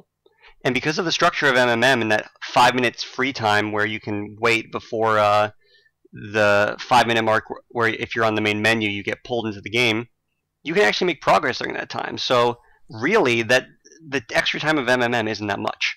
So it's basically just unlock K.R.E, beat K.R.E. And it cuts out a huge phase of the run. And you can see that because the time's reduced by about a third. So it's a critical glitch for any percent. And it's also, of course, using NLE. And it was banned in 101% because of some side effects of it that kind of go counter to the spirit of 101%. But it's such a potent glitch, and it's just used in almost everything these days. Yeah, not only just MMM, but ISG has so many other effects as well. For those familiar with the old 5 Kong rounds, funky weapons glitch was from ISG as well, and MMM is just a bigger, better version of something like that. Well, that's how I look at it anyway, even though it's really different under the hood. ISG is just such a broken thing in DK64. There's a lot you can do with it, and one of the more potent things is wrong cutscene, which essentially allows you to pull up a cutscene in a map, which you shouldn't be able to pull up. So it's quite interesting because it has a lot of uses, and for instance, one of the uses you can do with it is you can open Aztec without ever getting key 1. You can get the banana, which is awarded to you once you get all 20 fairies, without getting all 20 fairies. There's a funny thing with that banana as well, where normally if you try to get to that banana early, the banana disappears and becomes intangible as soon as you get near it. But with Intro Story Glitch, it just allows you to collect that banana early, and it doesn't do the little check. I think one of the more famous weird applications is with the wrong cutscenes is the one you can get in DK's house that is related to the ice key from Banjo-Kazooie. Oh yeah, that one as well. But yeah, you can pull up the wrong cutscene. It shows where the fridge was in the beta, and then warps you to Crystal Caves. I think it was like the original intended purpose is you're in Crystal Caves, and it shows you that cutscene in DK's house, then goes back to Crystal Caves or something like that. There's a lot of weird things with that room that it was meant to take you into Crystal Caves.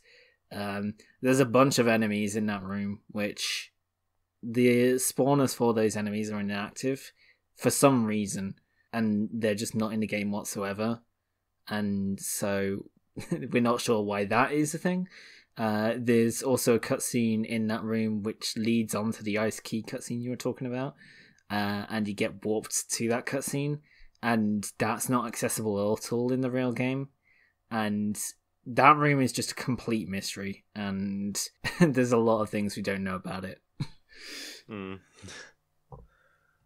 Yeah, as you were talking about with wrong cutscene stuff, there's lots you can do in, a few wrong warps and stuff. That kind of leads us into something called K.R.E early. Do you want to tell us a bit about that? Yeah, so, again, Xcord is one of the bigger glitch hunters for DK64, and I think it was back in 2013 or 2014, where he was on, I think, Project 64 or something like that, and he was messing with a trick called Flashback Warp, which allows you to inherit a property called the parent map and bring it into other scenarios, and it allows you to warp to other locations, and it also allows you to warp to different versions of the same map. So one of the funny things is that all the Trophenscoffs in the game, Trophenscoff is the place where you access all the boss fights, they're all the same map, and the only thing which changes them is what's known as the parent map. So if you're in Angry Aztec, for example, the parent map would be Angry Aztec, whereas if you're in Creepy Castle, the parent map's going to be Creepy Castle. But if you have your parent map as DK Isles, then you'll be taken to Isles Trophenscoff. And Isles Trophenscoff is just really weird, because when Xcord found this, on third-party emulators, there's nothing wrong. You can actually go through the boss door, and it takes you to K.R.E, which is just part of the oddities with parent maps and Trophenscoff. But when we tested it on N64, it crashes the game as soon as you try to enter, and we don't know why. And to this day, we still don't know why it crashes the game. And so then in 2015, when the Wii U Virtual Console version gets released, the immediate question is, let's try out all the things which used to crash the game and see whether it crashes the game on VC. And so I think it was K.R.E who tested out K.R.E early on VC. And the weird thing is that the room actually loaded, so you can actually access Isles Trophenscoff on VC. But the weird property is that for some unknown reason, there's just a bunch of void out spots and invisible walls. Void out spots are just essentially areas which, if you hit them, they warp you back to the start of the level. So there's just a bunch of these spots, and the idea was simple.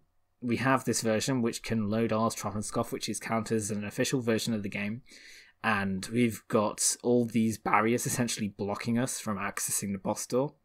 Let's try and access K.R.E on Virtual Console. And for the longest time, it was deemed as probably impossible, because by going through the boss door, you actually hit a void out spot midway through the transition, and it becomes unlikely. Until when I got my hands on VC, I just messed around with it for a while, and it turns out that for some unknown reason, there's an invisible floor at the back of Isles Trophenscoff, which you can fall on. And then once you fall on that floor spot, you can go round back to the front of Trophenscoff, still out of bounds, and just walk through the door as normal. And because you're low enough, the void out spots just do not take effect. And that's just K.R.E early. You somehow manage to go around and it just works. The unfortunate thing is that it is stupidly precise. There are so many invisible void out spots so close to where you're working with, and the one with without a state called Shrunky Kong, it literally requires frame perfect movements in order to not hit void out spots, but also get lower down in the Trophenscoff map. So did you have like emulator tools and stuff that you could use to see where all these void out spots were, or did you just have to really trial and error it? It was a lot of trial and error. The only amount of, there's 2 emulation tools that VC has that I was able to use. One of them is it has a save state function, and I can tell you now, after using BizHawk for the past 2 years and then having to work with VC save state function, you become so thankful of BizHawk's 10 save states and instant reloading of those save states. And then the other thing is that VC has this weird function where you can pause buffer the menu, which essentially allows you to frame advance and can be really useful in terms of glitch hunting if you need to pull off a frame perfect move. And so that became really useful for discovering the Shrunkulus method of K.R.E early. Cool. So we can get into K.R.E early. So why didn't this make the any percent time plummet down to really low? So the unfortunate thing with the way you get to K.R.E is that, or K.R.E early I should say, is that you use a trick called Flashback Warp. And Flashback Warp requires ISG, which was what we were mentioning earlier. But something which also plummets the any percent time down, as RingRush was explaining, was main menu mode, which also requires ISG. But you can't combine the two into one. Not that we know of as of quite yet. Because you only get one intro story glitch, and at the end of both of them, you use it up, and you have to just do with whatever you have, and you can't go back into the menu to get intro story glitch again without essentially losing all the effects you gained up. So, yeah, both of them are not compatible with each other, but thankfully RingRush has been working on a method of getting Flashback Warp without ISG, but there are a few problems with it that RingRush can probably go into more detail about. Yeah, I created a video on this. It was very clickbaity, but I think it was Flashback Warp. In any percent game changer, the answer is no. The way parent maps are stored is normally with ISG, you enter a submap and you use the fade out from intro story to warp you out of the submap while still keeping that parent map. That's how we do this in the first place. Turns out that parent map is set way before you actually enter the submap. It's set as soon as you start the fade out into the submap. So what you can actually do is, if we have, say, a bonus barrel, you can hit the bonus barrel. It'll trigger the parent map to be set. Then hit a loading zone elsewhere such that you don't transition into the bonus game, but instead transition to somewhere else. And if you do that, then, okay, you have this parent map set. You can go to Troffenskopf, you can do K.R.E early, all fine. The thing is, when you're fading out into a bonus barrel, you don't actually have control of the game. Like, the game doesn't really accept any inputs. So, it's not really easy to hit a loading zone in that state. However, an orange, if you can get an orange to hit you, the explosion from that can actually knock you. And in one specific place in the game that we found so far, you can actually use that orange explosion to knock you into a loading zone. And what do you know? It happens to be DK Isles. And great. So there's a trick involved where you set a high stored position using tag barrel storage. So then you get another application of that trick. You throw an orange from the ceiling, you jump into the tag barrel, the oranges hit you and blast you into the loading zone to leave the area. So great, we did it. ISG-less Flashback Warp, K.R.E early, time for time save. Obviously there's a problem. The problem is, if you've been listening so far, orange lag is an N64 thing. K.R.E early crashes on N64. It only works on VC. So the lag that you need to get blasted into the loading zone right now from this barrel to get you the extra speed doesn't work on VC. So on N64 we can set this trick up. On VC we can finish the trick, but we can't actually do it in a working route on any version.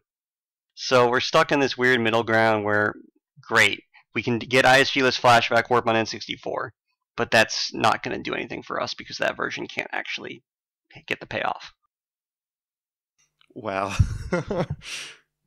Can't you, like, just throw, like, all 20 of your oranges on VC and hope that it lags enough? The game caps it at 4, unfortunately. You can't have more than 4 active at one time. Dang. Could you, like, clone boulders in the room or something stupid like that? I guess you'd need chunky for that, wouldn't you? Yeah, one, you would need chunky. Two, no, you can't.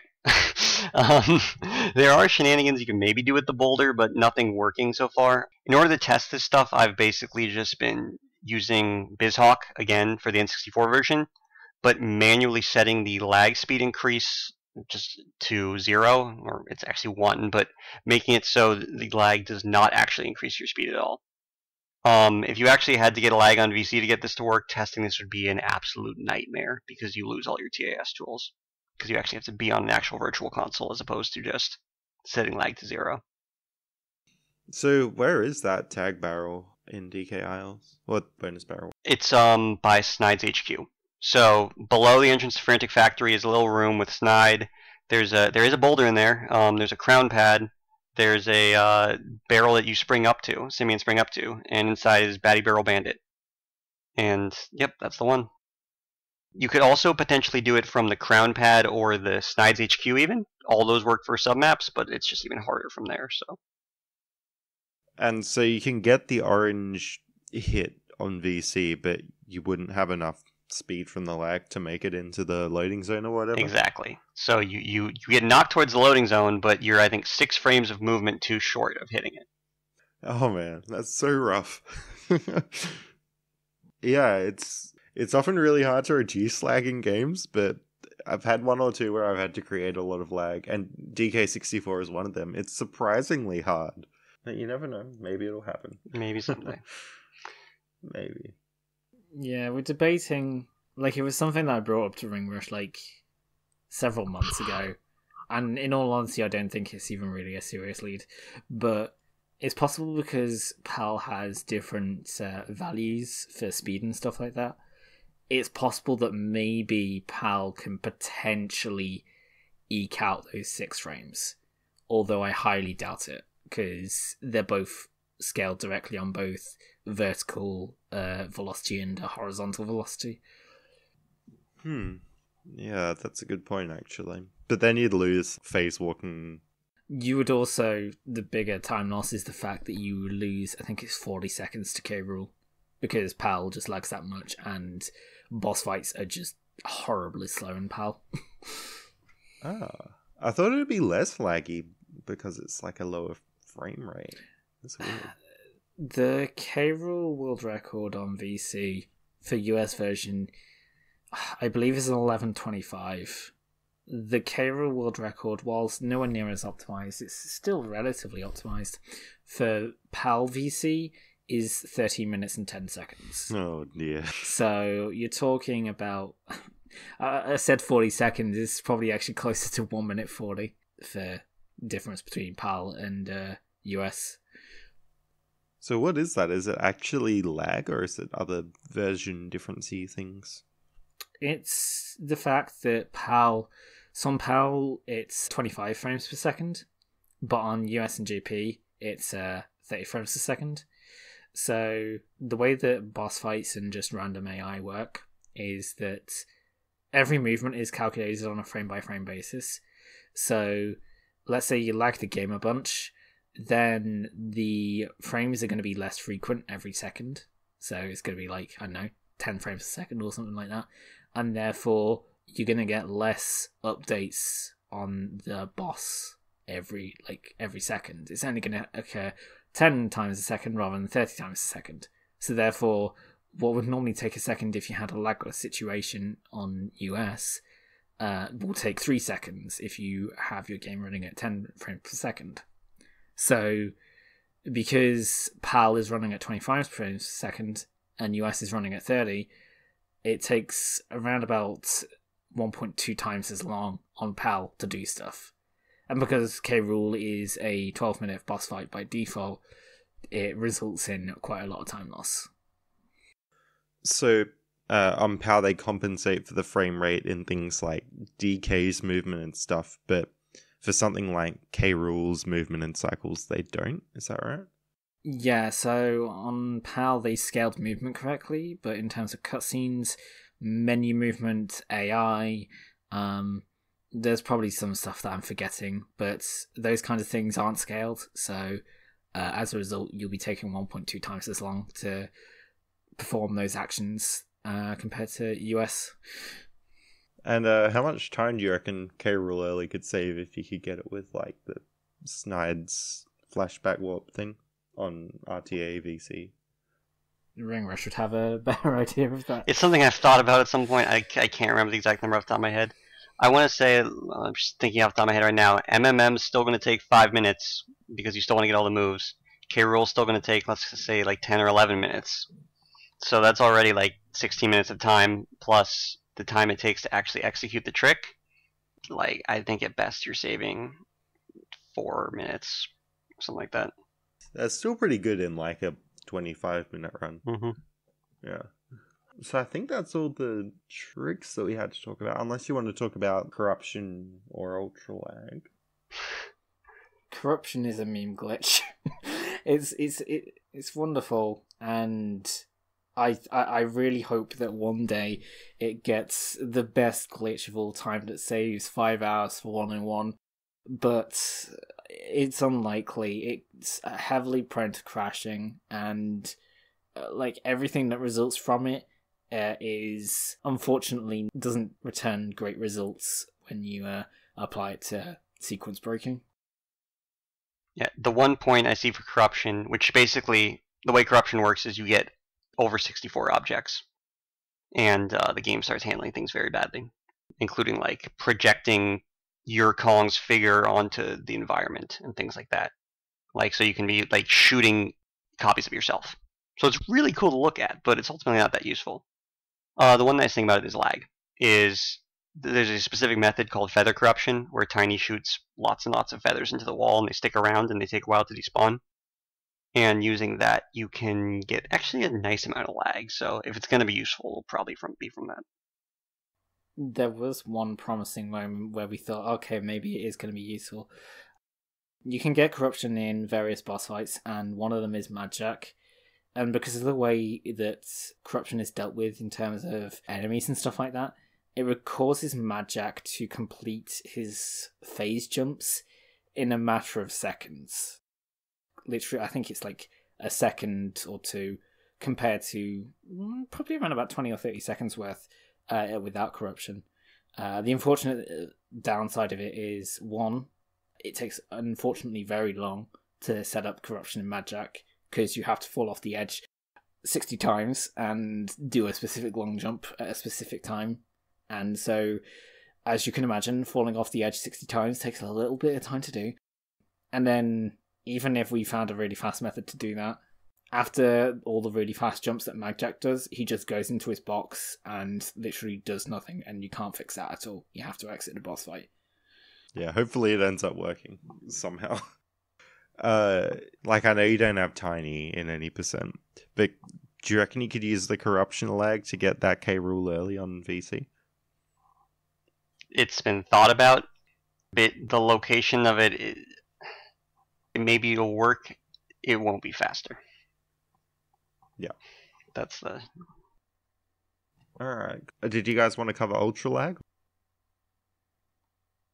I don't think it's really useful in that many tasks. It's been useful in terms of proving some stuff works, and it's obviously useful in a relatively meme category called Solar Kick, where you access Hideout Helm by building up a lot of lag with a boulder and then moon kicking from the top of DK's head all the way over to K.R.E's ship.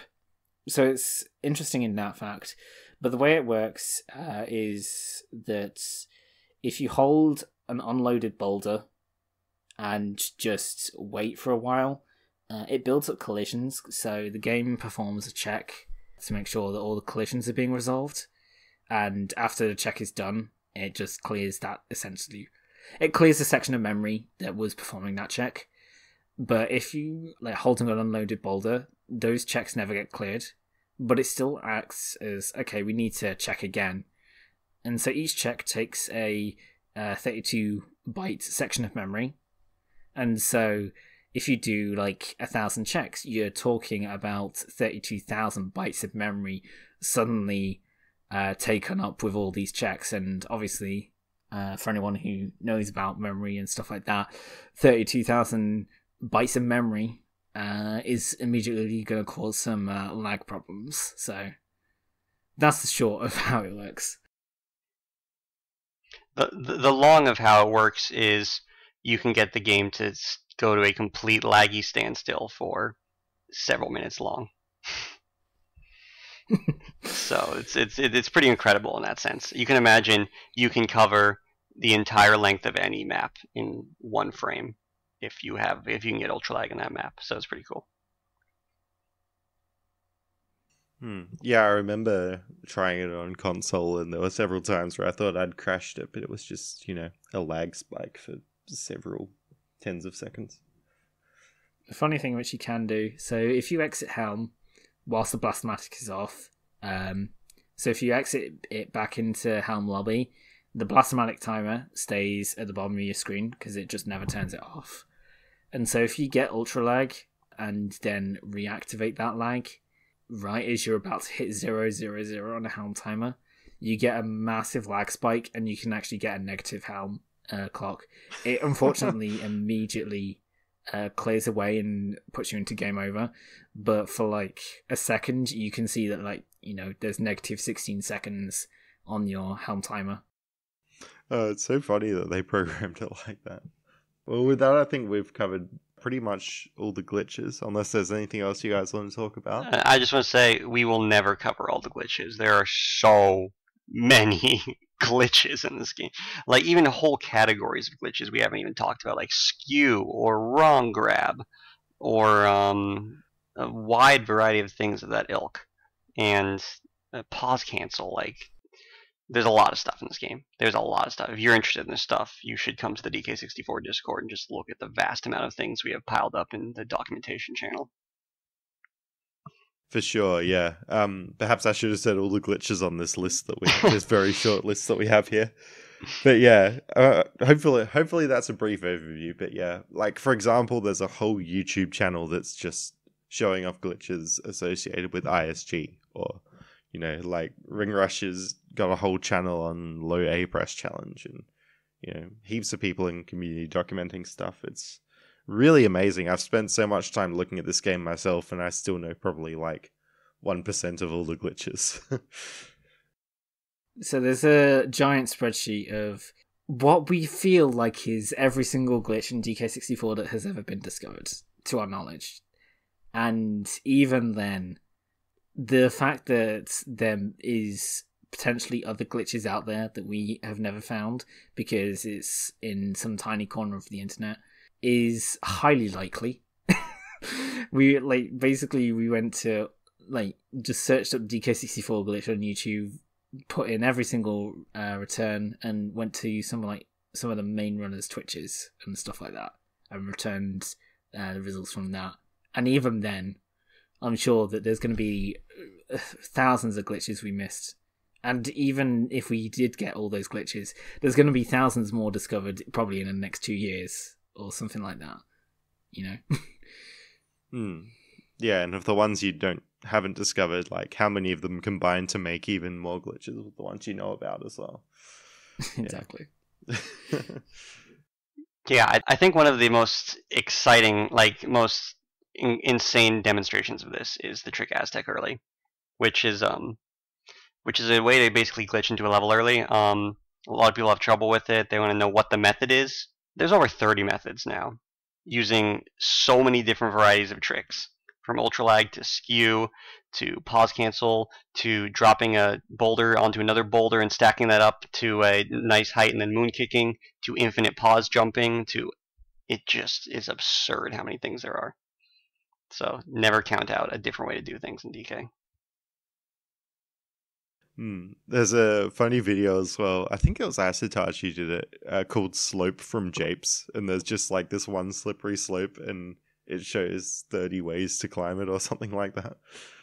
Yeah, it's just, crazy. You could never catch them all, but I'm always very impressed at how the DK64 community documents everything very well. And yeah, such a complicated game.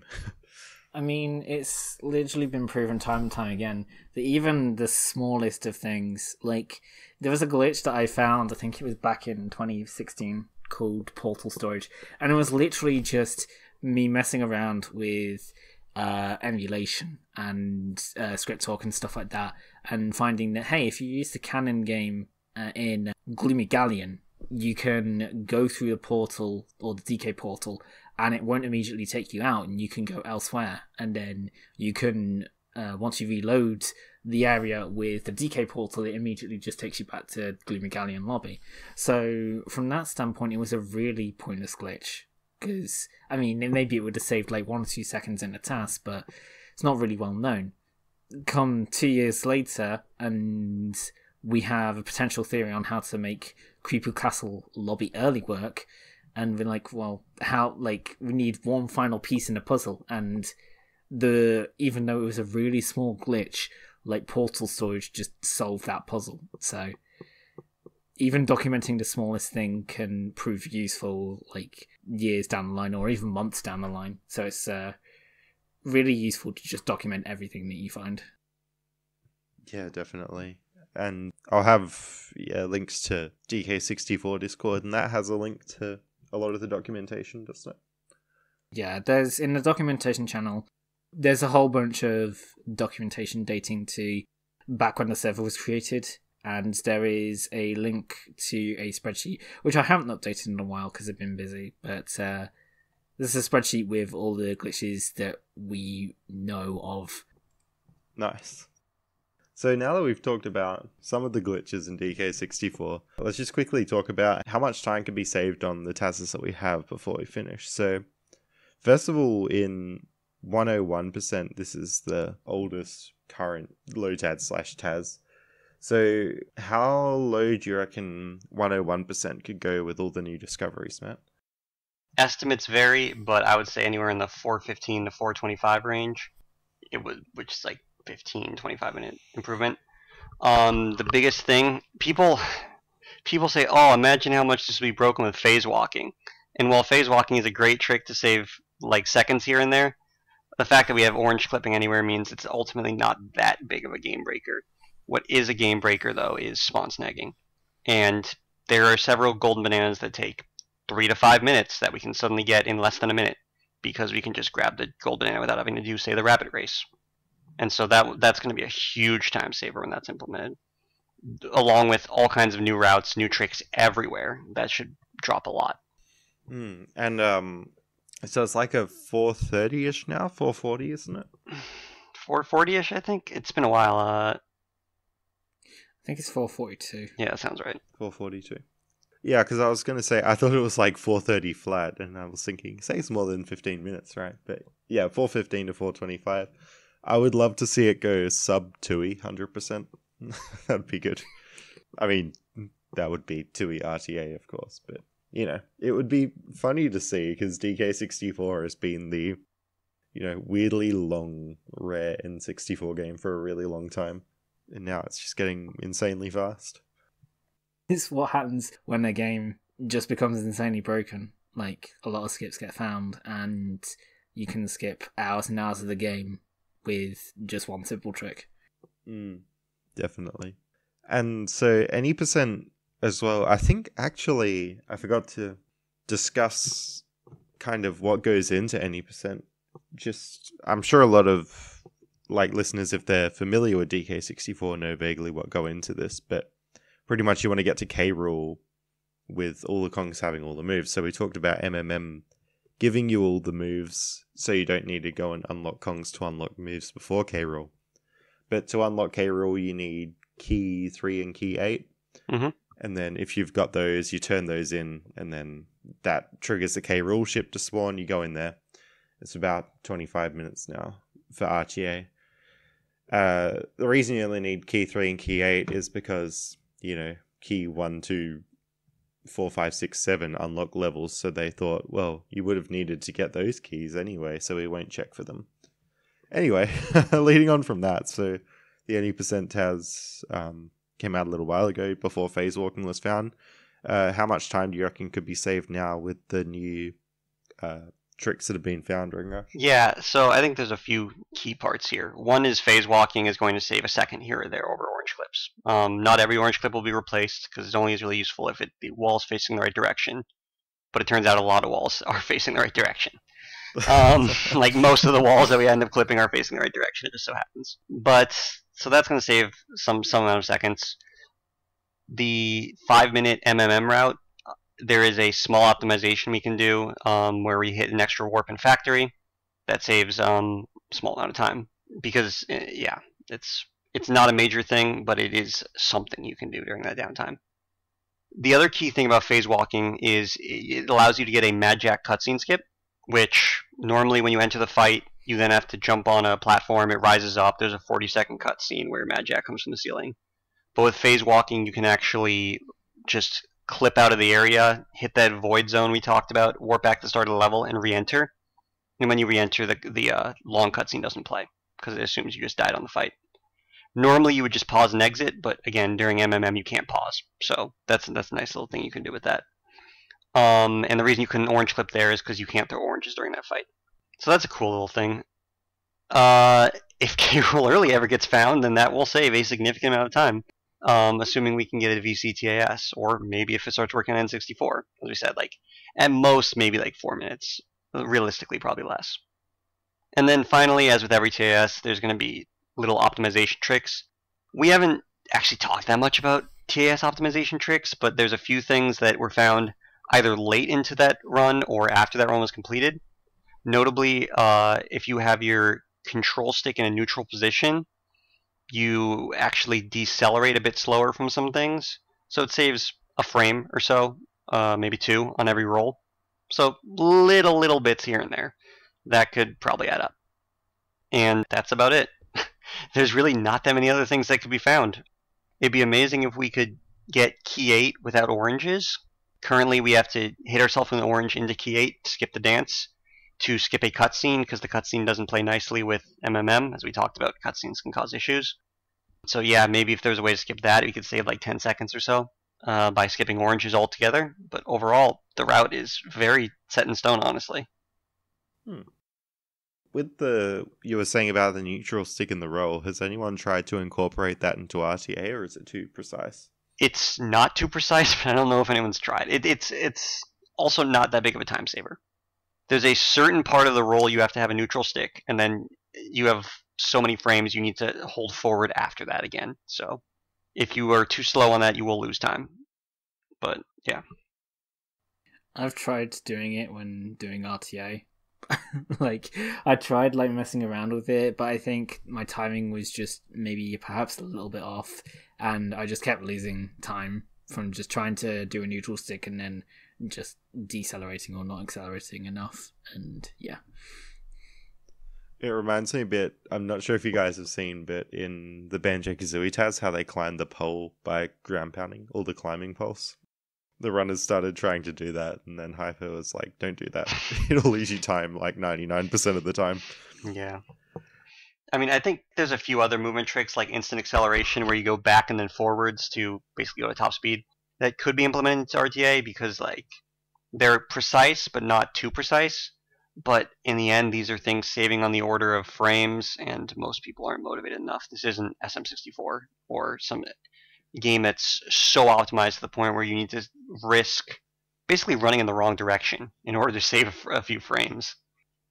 Yeah, not only that, but the thing I've always found about this game is it's not to say that it's not movement intensive, but a lot of the time save comes from hitting all the glitches really quickly.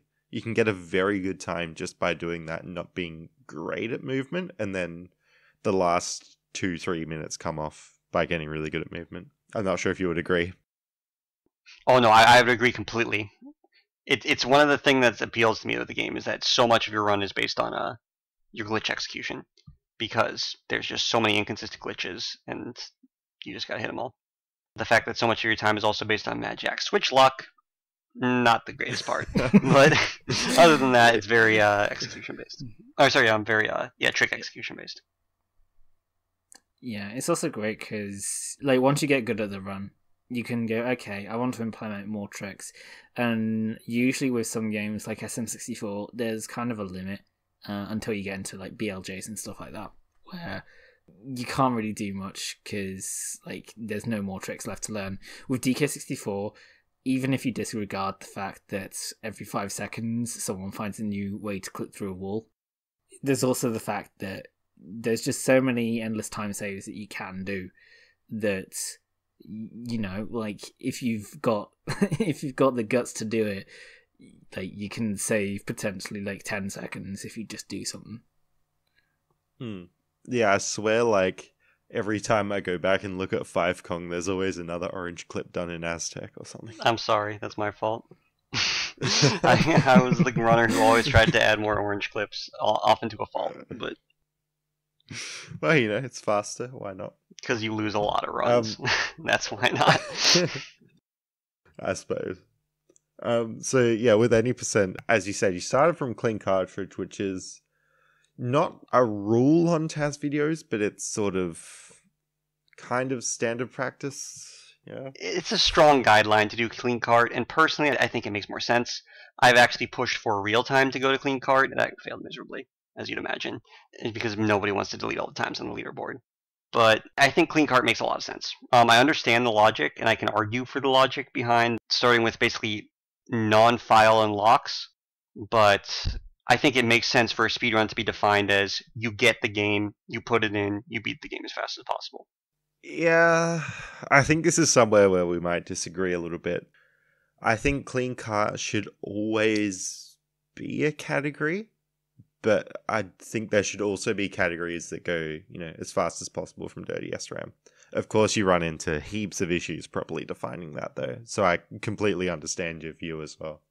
Yeah, I think it's just a case-by-case basis, because, I mean, in some cases you're going to come across something where dirty cart really hinders it. So, like with DK64, clean cart just becomes way more entertaining because you have to collect the fairies. There's more stuff to do during ISG and stuff like that. So in that case, a clean cart makes more sense. But for instance, if you take Banjo Tooie, if you have a clean cart rule set, you essentially do the old 90% route where you don't use DCW or really in an effective way. So, you know, I think it's on a case-by-case basis. Sometimes it's going to be better to use clean cart, sometimes it's not, and really just depends on the game, I think. Yeah, I think that makes a lot of sense. Like, for DK64, it doesn't change the route significantly, and the things it does change are just extra content. It's not like you're losing anything. You're just adding a bit more content to it for the most part. So I think it's good. But I can totally understand where, like, for Banjo Tooie, it's a very extreme where there's a glitch that only works dirty cart. I understand why they would do it. Yeah, and you will sometimes get, you know, memers coming in and going, oh, RingRush, why is your 80% TAS slower than RTA? Oh, you know, whereas it's not. Well, here's the thing. One is that even if there wasn't the clean cart issue, RTA is on VC, which is saving several minutes. And TAS timing is different than RTA timing because of power on versus file selector, etc. So I'm not sure it would beat the real time by much, even if I didn't do that. Just because of, again, several minutes from these other things. Yeah, speaking of that, so it was like 26-ish, wasn't it, your 80% TAS? It was mid 27, I think. Yeah, mid 27. So it would probably be like a 22 something maybe, without the restrictions on clean cart. So it would be slightly faster, but you could definitely see at some point if the RTA continues to improve that it wouldn't be, because losing several minutes is not great. And so 22, if you were to basically do the RTA route that uses a non-clean cart. Exactly. So if you're on VC, that could come down to like a 19 or something maybe? Potentially, or 20 or something, yeah. So where's that time save coming from? Like, that's a lot of time to save over RTA. The biggest save is Mad Jack. His switch locations are random, and to get them to spawn under you, you actually have to do some kind of very precise movement. You probably save almost a minute there on real time, just in the Mad Jack fight alone. So that's pretty big. The other thing about it is just you can cram a bit more things into the ISG section, because basically a whole 5 minutes of the run, you get rid of all the difficulty and can just start throwing things in. You can enter factory lobby and then do bomb kick, which no real-time runner is going to dream of doing. So at least not now. You also have the fact of that you can start the game from intro story with a dirty cart and task, because there's a way to skip the K.R.E dance, but it's not faster for a dirty cart because you need oranges for orange clipping, and it's not entirely certain on whether it's faster or not, but regardless, you can start from essentially a clean file doing ISG, and that skips the whole initial section of the RTA run where you go do cranky, go do 2 training barrels to get some of the necessary moves to beat the game, and then do OM to get K.R.E. You can just go straight and do K.R.E. Is it difficult to know in advance what you'll be able to do in ISG, or do you have to like TAS it in advance to see? You have to TAS it or like do some kind of low TAT of it, and then assume you can be faster. That's my take on it. Is like I will do something and be like, okay, I could almost do this, so therefore I can do it. Nice. And you mentioned with Mad Jack you had to do some precise movement to get the switches to spawn underneath you. Is that RNG manipulation, or are they literally trying to not spawn under you? They are trying to not spawn underneath you, and you can get them to spawn underneath you in RTA if you get what's called a slow jump, meaning your Mad Jack jumps slowly because you're not far enough ahead of him. But if you're getting only fast jumps, which of course TS is going to do, he needs to jump a certain amount of times, so you want to accelerate that as much as possible. He will never spawn a switch that is on your platform or the platform next to you at the time of his last jump. So again, if you have a slow jump, then that could actually be like 5 seconds before he actually spawns the switch. But if you're doing a fast jump, that's usually only like a second or so before he spawns the switch. And so you need to be in the very diagonal corner in between the 4 platforms in a moon kick, so that like the frame after he does the jump, you're already in the quadrant diagonal from you, heading full speed towards the switch so you can pound it as soon as possible. Okay, so you don't get it to spawn under you, but you're moving towards a switch really quickly, kind of? Yeah. Yeah. I found that funny because I was running some 5Kong the other night for a bit of fun, and I think I had like 2 switches spawn under me or something, and I got really excited because I thought it wasn't supposed to happen. I guess I was just bad because I was getting slow jumps, though. Mm-hmm. Yeah. Most people are, especially with DK. Yeah. Cool. So that's sort of, any percent. So Tom, how about NLE? Can that come down with new discoveries?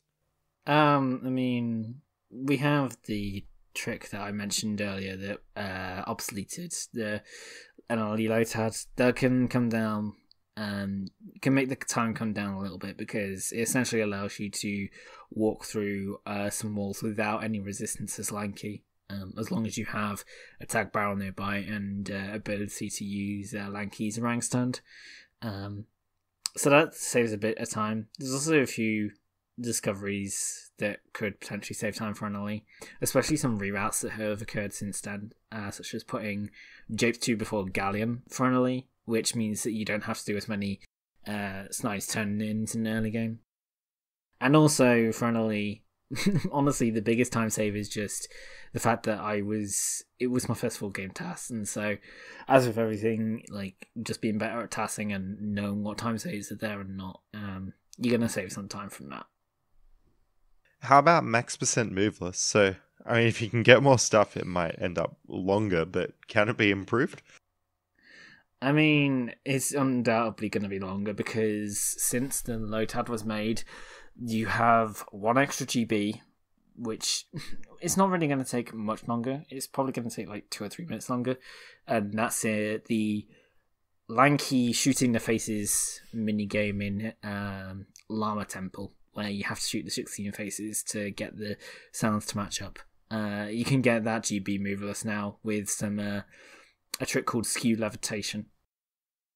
But honestly, the thing which is going to bring up the time the most is the fact that you can get, I think it's now 28 medals. It's something like that. It's 28 more medals moveless with usage of TBS. And that is definitely going to bring the time up, I would at least say, by 10 minutes because you have to go around collecting bananas, and in some cases you're going to have to collect some bananas in some really awkward spots in order to save, like, to get the medal, you know? So is that like getting other Kong's bananas with TBS or something like that? Yeah, so the way it works is that you pick up a bunch, or you pick up a banana, and as one Kong, and then you tag, and then it adds the total for that bunch to your newly tagged Kong. So you can, let's say, pick up DK's bunch on the Warp 3 and Japes, but you have tag barrel storage already, so before, or just as you're picking up, you tag Diddy, and those 5 bunches, or those 5 colour bananas, sorry, they go to Diddy rather than DK. And so you essentially can get more on one Kong, which means that you can have more medals. What kind of window is that on the tag? Like, is it tight time? I believe it's not relatively, it's not too tight. I believe it's a few, like, 4 frames, I think. RingRush would probably be able to give a more accurate figure. I would not. I don't know how many frames. If I had to guess, it was like 1 or 2, but maybe it's more than that. Actually, speaking of that wrong colored banana grabbing glitch, wasn't there some kind of rule change partially through your 101 Lotad RingRush? I actually completely forgot about that, but yes. When I started the Lotad, the 101% rules said basically you can only grab any gold banana or colored banana with the intended Kong. But at some point, almost near the end, there was a vote by the Council of Congressmen, with a K, of course, and it was moved in order to be that any Kong can grab any banana or golden banana as long as you do grab them all.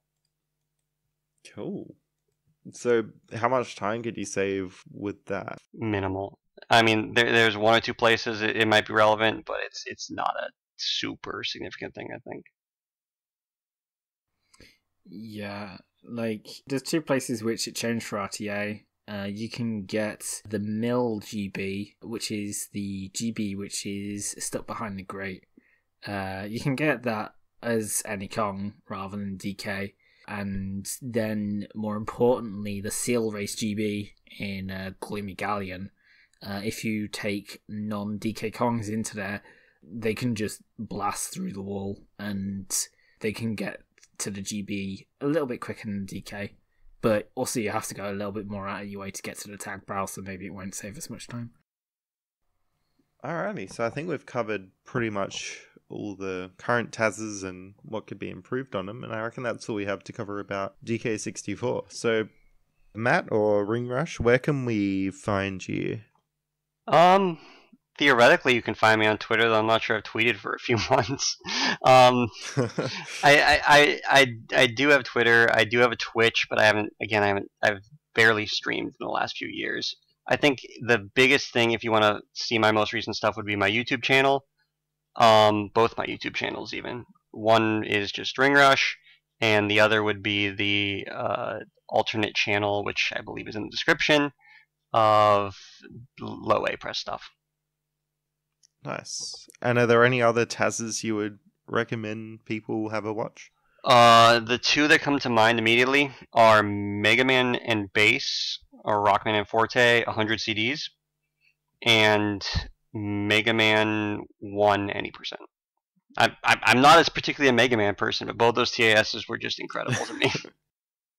I haven't seen that first one you mentioned, but yeah, Mega Man 1 any percent was really good. Especially when they showed it at AGDQ with the commentary and stuff. That's probably my favorite Taz block. It's truly an incredible run. And then, of course, SM64, blah, blah, blah, but you guys know that. Alrighty. And Tom, theballaam96, where can we find you?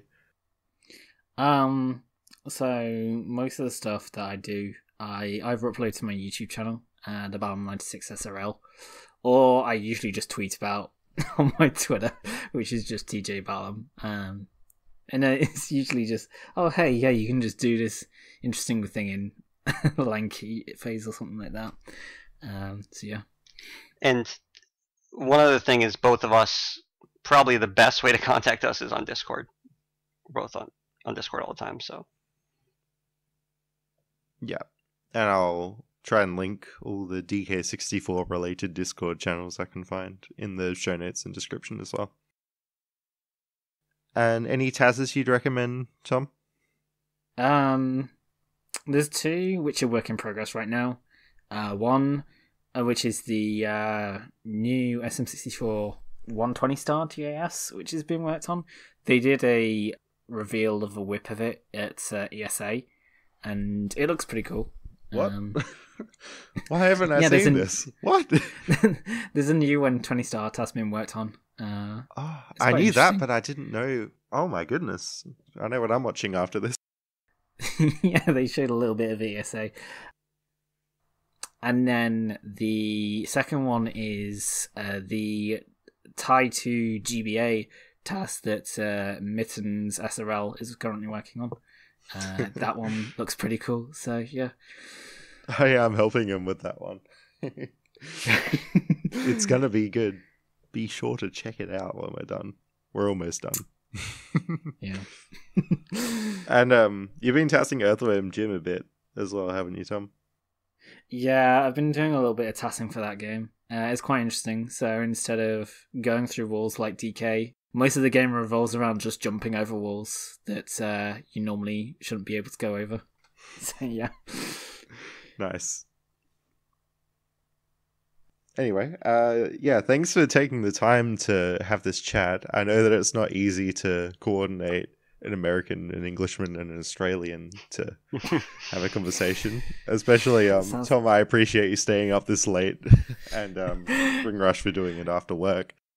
Yeah, it's been a really interesting conversation. I've learned a lot. And yeah, thanks for coming on, guys. I appreciate you taking the time, and thanks everyone for listening.